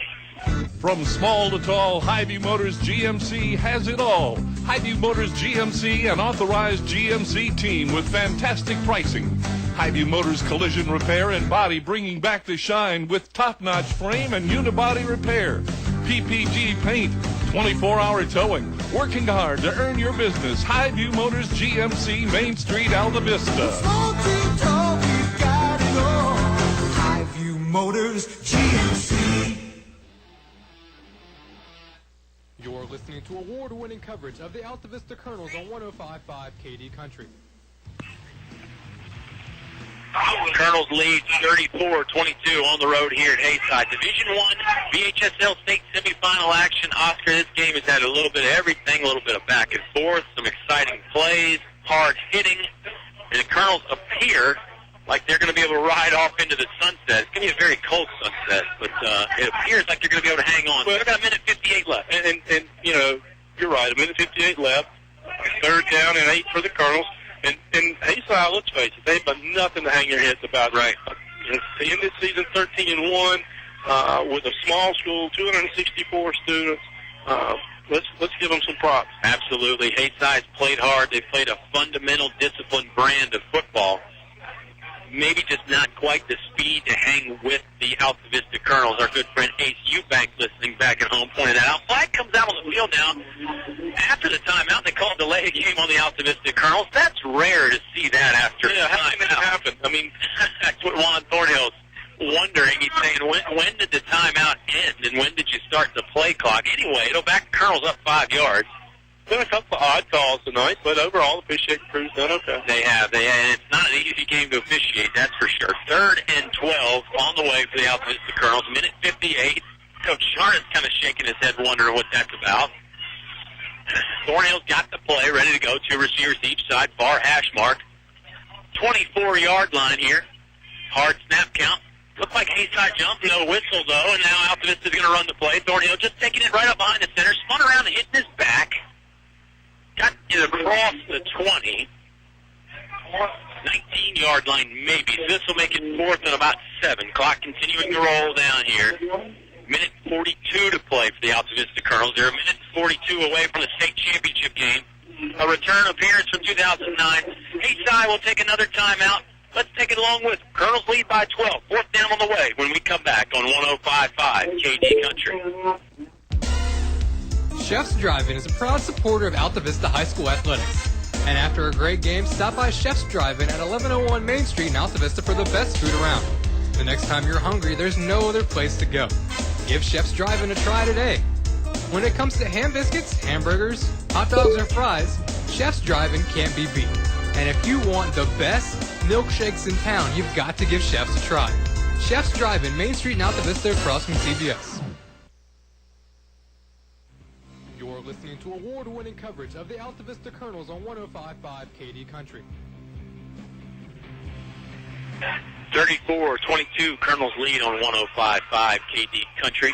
Or maybe you're listening to KDCountry.com. Hopefully, it's been a fun one to listen to. If you're a Colonel fan, it's been a lot of fun. 12-point lead, minute 40 to go in this football game. 4th and 8 on the way. Don't have to pick it up here. The time, obviously, is well against Haysi, but you'd like to pick it up. Anyway, empty backfield for Juan Thornhill. Draw plays, going up the middle, had to sidestep one guy, but couldn't run out of the leg tackle. That will end that Colonel drive. Haysi will take over. Minute 36 to play now. Tigers are down 2 scores, so again, as long as Altavista doesn't give up a big play, seems like they're going to be going to Salem to take on Essex in the state final next week, Oscar. And I can't believe you'll see Quinn back in the game, given the hit that he took and the way he went out on the field. Yep, off the field. Juan Thornhill has an interception here in the 4th quarter. Boy, if you joined us late, Juan Thornhill up to his usual tricks. 2 passing touchdowns, a rushing touchdown. Destin Brown has a rushing touchdown, and Clyde Moon has a rushing touchdown. But when Quinn is back in the game. Well, you got to go out with a bang, right? O'Quinn running down the middle. They're going to dump it out to the back, out of the backfield. Justin Brown had to lower his shoulder, make a hard hit. And Jeffrey Bowen returned the favor. Good hard-nosed football right there by those guys. 5-yard pickup by Bowen. But again, as long as the Colonels can make Haysi earn their way down the field, Altavista's going to win this football. And let's give it. Bowen's a football player. Yeah. He hasn't had a great game tonight. He's made some nice receptions, but we've been able to contain him on the run. But he's a hard-hitting, just a tough football player. Absolutely. They fake it to him. Now they want to get it out of the backfield deep. He might be going to Bowen again. He does, and he overthrows him. That'll stop the clock, but it's incomplete. 3rd and 5 coming up. Not exactly the play was designed to go, I don't think. Bowen was not the first target. You know, he wanted to give the Colonel defenders some secondary some credit. They were able to lock down all the other options. That was a check down. Yeah. Sweep out of the little backfield, trying to hit him out of the swing out of the backfield. But again, great job by Colonel secondary there. Haysi's passing game's been pretty doggone good all night. Colonels have just shut down everything else. O'Quinn's made some outstanding grabs. Jeffrey Bowen had the great snag on the 2-point conversion. Don't know how he caught that one. It's been an exciting game. 2 backs to each side of Sykes with his shotgun formation. Again, Clydell Moon back at safety now for the Colonels. He's got 20 yards deep. Destin Brown on the sack, drops him at the 20-yard line. That's probably the old nail in the coffin right there. As Destin with a big-time sack. Destin had been blitzing a bunch here in the fourth quarter. He finally got to the quarterback. Clock's going to be under 45 seconds now. And that's the first time down on the way. And it's really the first time he's been able to have his feet under him where he's been able to get a good hit on the quarterback. He slipped several times, but all in all, great job by Destin on that play. Big-time sack, 4th and 10. This truly is the ball game in more ways than one right here. 30 seconds remaining now in the football game. Colonels just need to get a stop right here. Sykes looking deep. Flushed out of the pocket. Now he's not going to have a chance to throw as he is dropped in the backfield. Sacked by Donovan Montague. 4th down, turnover on downs on the sack. Colonels take over with 17.2 seconds left. Altavista's just got to take one knee, and they're headed to Radford, Oscar. Or Salem, excuse me. I knew it was somewhere over there. Don't give me a hard time. It's been a long time. Kyle Haney, before you take a breath on Altaviста, Kyle Haney, boy, what a great ball game. Haysi went up early. The fans were into it. Colonels responded with 20 straight unanswered points. It really took the ball game out of it. Took the fan and a very, very rabid fan out of the ball game. So every time that Bradford, yeah, he's doing it now. Every time that Haysi scored, Altavista answered. Colonels take the kneel down. Juan Thornhill does the honors. They come over to celebrate in the mud here with the Superman in the mud spot over there on the field. Colonels are pumped. Altavista, clock winds down to 0. 34-22 a winner. They're headed to Radford for the state championship game next week. We'll take a timeout and come back, talk it all over on the Subway post-game show. You heard it all on 105.5 KD Country. When you need gas or hungry for the best fried chicken around, One Stop Mart is your one-stop shop. Congratulations, Altavista Colonels, on a great season and making it to the football playoffs. Remember, One Stop Mart has all your convenience items, gas, beverages, and deli specials with home-cooked food, fast and hometown service. One Stop Mart, Main Street, Altavista. Go Colonels! Next time you need tires for your car, don't compromise. Michelin passenger tires strive to deliver an outstanding safety, long tread life, and excellent fuel efficiency. Plus, they're famous for delivering a quiet, comfortable ride and precision handling to help optimal safety for you and your passengers. Outfit your car with tires that deliver everything. Ask about Michelin tires. Perkins Twin Tire has the right set of Michelin tires for whatever you drive. See Perkins Twin Tire today, Main Street in Altavista. Specific performance may vary by tire model. Altavista High School football is brought to you by Steve Farmer Auto Sales. Steve Farmer Auto Sales, where there's always a good selection of cars, trucks, and SUVs, and they're priced right with financing available. See Steve Farmer Auto Sales, 1112 Main Street, Altavista. Steve Farmer Auto Sales, best deals on wheels. You're listening to award-winning coverage of the Altavista Colonels on 105.5 KD Country.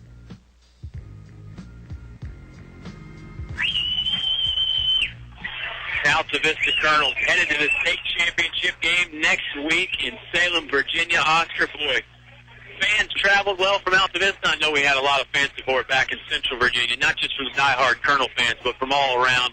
Colonels, what a great football team this year, and the dream continues one more week. Well, it really does. And then, you talk about turnout, obviously the furthest we've had to travel this year, and, boy, 300-400 people? Seemed like it. Close to it anyway. A nice traveling job by the Colonels. Nice job by the Colonels on the football field. And before we get too far, let me talk about Haysi. From the time we hit the parking lot, nothing but class. We've heard some horror stories about the last couple of weeks, but we were treated extremely well. An extremely hospitable group here. Rolled out the red carpet. To every gatekeeper, every person here, they were courteous, friendly, outgoing.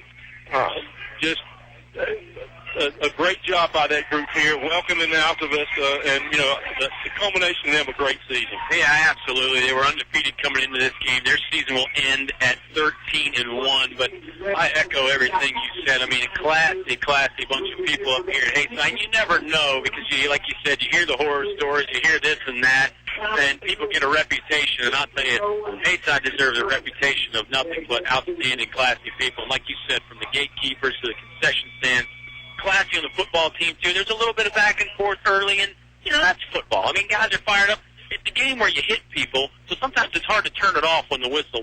Players were helping each other up. Exactly. You can't fault that. I mean, it's a state semifinal game. Yeah. You got to have some edge to you. Sure. You're absolutely right. Well, I'll tell you what, back to the Colonels. They had plenty of edge tonight. This one was really never in doubt till about halfway through the fourth quarter, and that's been different for the Colonels. Lately, they've been blowing people out, even in the playoffs, and against some good teams, like Franklin last week.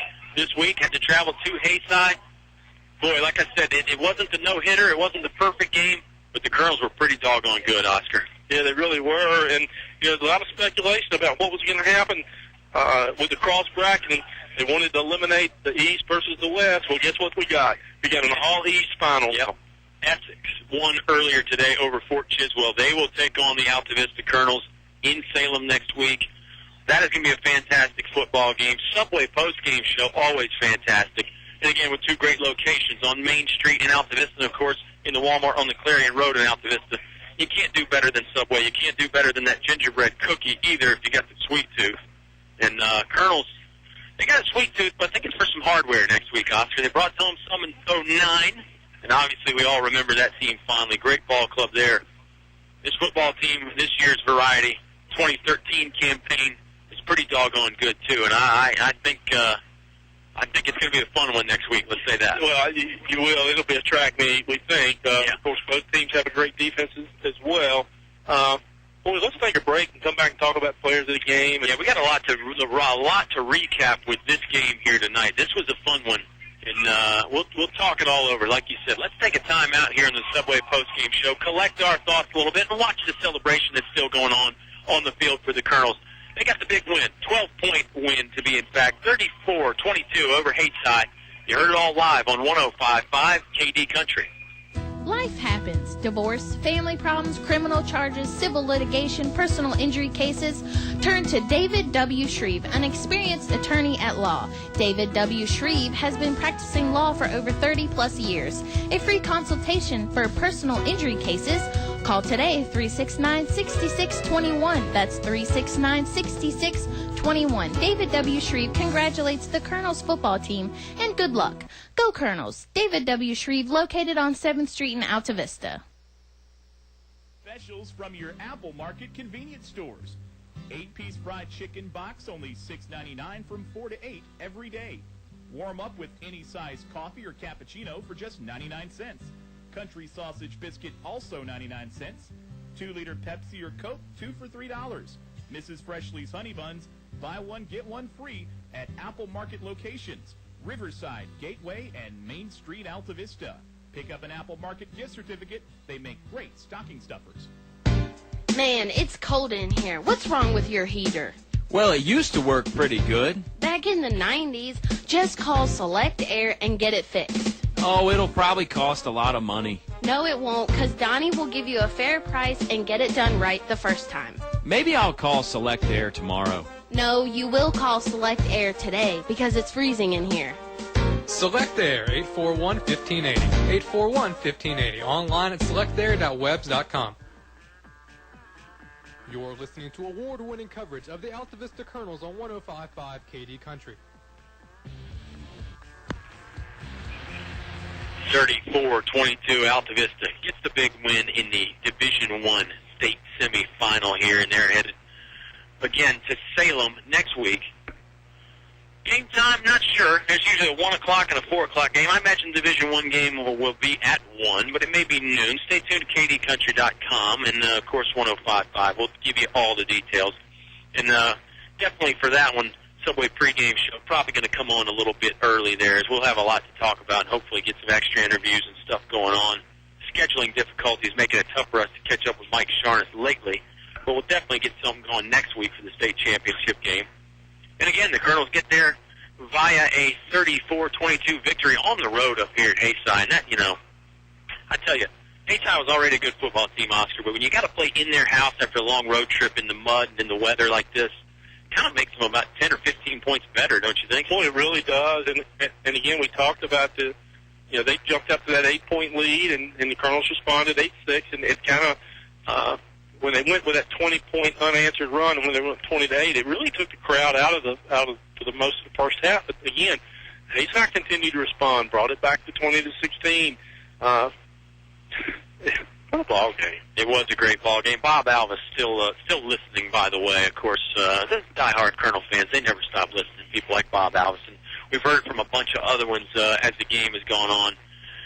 Well, let's try and recap it if we can. Haysi came out to the 8-0 lead. It was Sykes to O'Quinn on the passing play, and really it looked like we were going to be in for a dogfight, didn't it? And the Colonels certainly were. Altavista answered. It was 8-6 at one point. Colonels went for 2 and missed it. Colonels ended up running off 20 unanswered. Thornhill threw 2 touchdown passes, one to Navy Jones, one to, I believe it was Demetrius Johnson, I believe. It was so long ago, it's hard to remember. Thornhill had a rushing touchdown, and Clyde Moon and Destin Brown had rushing touchdowns each. And remember, we were under the press box, but it was outdoors and exposed to the weather, so we didn't want to chance it with the laptop. The statistics are going to be hard to come by anyway in this cramped press box, but let's just say the Altavista Colonels did their usual thing, especially guys like Juan Thornhill, hard-hitting stuff from his safety spot. They got the interception there in the fourth quarter that really kind of sealed the deal for the Altavista Colonels. And great job by the Colonel defense and able to contain Bowen, who, again, culmination of a great season for him. He's a football player. He's just a hard-nosed, little fire-plugged football player both ways, hits hard on defense, runs with authority, tries to, stays behind the ball, runs with power. But the Colonels were able to shut him down. That defensive line, the linebacking core, were able to hit him low. I remember a couple of plays where Michi was able to get to him, hit him low, and really just forced them into throwing the ball. And they had success throwing the ball. There were a couple of jump balls that didn't looked like the coverage was good, but Bowen is extremely strong, was able to bring, and Quinn's a heck of a football player as well. Yeah, those two guys, maybe the best we've seen. And Sykes can spin the ball. He can throw the ball. So it's easy to see why this team went as deep as they did. Yeah, again, very, very well-schooled football team up here in Haysi, and the fan base, couldn't have been any better for the Tigers. They had everybody rallied around them as well. Colonels come out with the W. Again, we'll get you the time and all the particulars for next week, but they're headed to the state championship game to play Salem. Again, sounds a lot like the 2009 year. Oscar just lost one game that year, the Gretna Hawks, kind of like this year. Boy, a lot of similarities there. Mike Sharness, one of those rare guys. He's won state championships at 2 different schools. Of course, he won one at Rustburg back in 2000 there. And I'm sure he'd love to get some more hardware. And really just a culmination of a great season of work for all the guys in the Altavista team.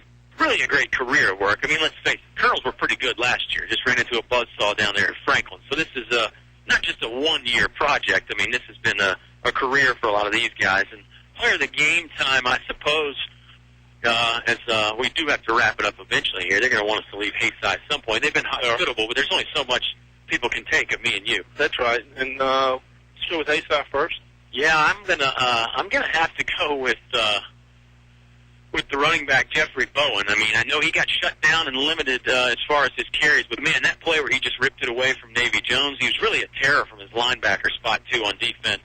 Fantastic stuff from Bowen. I know he didn't get the yards he wanted to on the ground, but he made an impact in other ways. He did, and I'm going to go with Sykes just by his throwing the ball.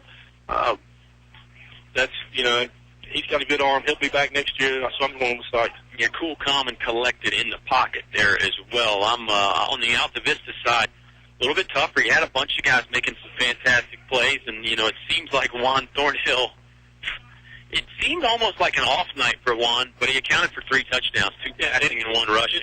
It'll be interesting what the stats are. Yeah. And if you're waving on making a pick, I'll go ahead and make mine. Go ahead and make yours. Mine's easy. All right. The Colonels are used to ripping off 2, 1, 3-play drives. They didn't do that tonight. They couldn't do it tonight. The conditions of the field, the way that Haysi played them, offensive line for me gets it tonight. Nice. Sustained drives, 7, 8 yards. They continued, 3, 4 yards. They continued to protect one, open holes, let Clydell and Destin get those gains. We had several plays where they had to pull on this slippery field. Were able to get out and spring on the sweep or the option. To me, the offensive line gets player of the game tonight. I think it's a great pick. I'm going to go with the two-headed beast. I'm going to go with Clydell Moon and Destin Brown, the guys that those offensive line was opening up holes for. Of course, you got Juan Thornhill running in there too. But I thought Destin and Clydell did a great job all game.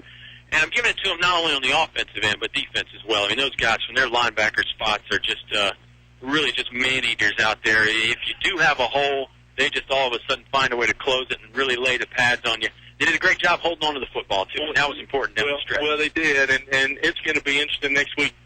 We're going to be on turf next week. Yeah. Yeehaw. That's going to be a big change from this week, that's for sure. And, Essex is speed. Essex has got, Broadness is a quarterback for them, and he can absolutely chunk the ball. I mean, he can throw it. Yeah, and it's route running tends to be a lot easier on that turf as well, so that should open up the passing lane. Should be a fun one next week. Remember, tune in the Subway pregame show a little bit early to hear all about that one. I'll tell you, our players of the game, people we could never do it without. First of all, our producer back at the station, Eleanor Haney, and then our sponsors, David W. Shreve. When life happens, turn to David W. Shreve, an experienced attorney. Perkins Twin Tire and Auto Service, your Michelin tire store in Altavista.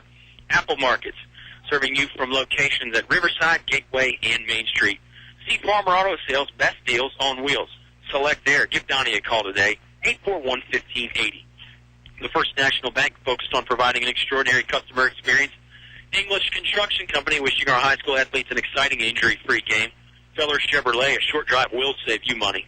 El Cazador Mexican Restaurant, the happiest place in town. English is your complete home center and headquarters for Davis Paint. Finch & Finch Funeral and Cremation Services, a family serving family since 1905. Chef's Drive-In, keeping hometown pride and service alive in Altavista. One Stop Mart, your one stop for gas, food, and beverages. And Highview Motors, from small to tall, Highview has it all. Of course, if you listen to KDCountry.com, that's brought to you by Walmart in Altavista. Save money, live better, Walmart. Got to be sure to listen to this one on YouTube after the fact, brought to you by Feller Chevrolet. This was the Subway postgame show, and that'll wrap it up from Haysi, folks. Altavista, 34-22, a winner here in the state semifinal on the road in the mountains of Haysi. That's going to give them a day with Essex next week. State championship game in Salem. Make sure you tune in to 105.5 KD Country to hear all the action live next week. Till then, have a great rest of the weekend, everybody.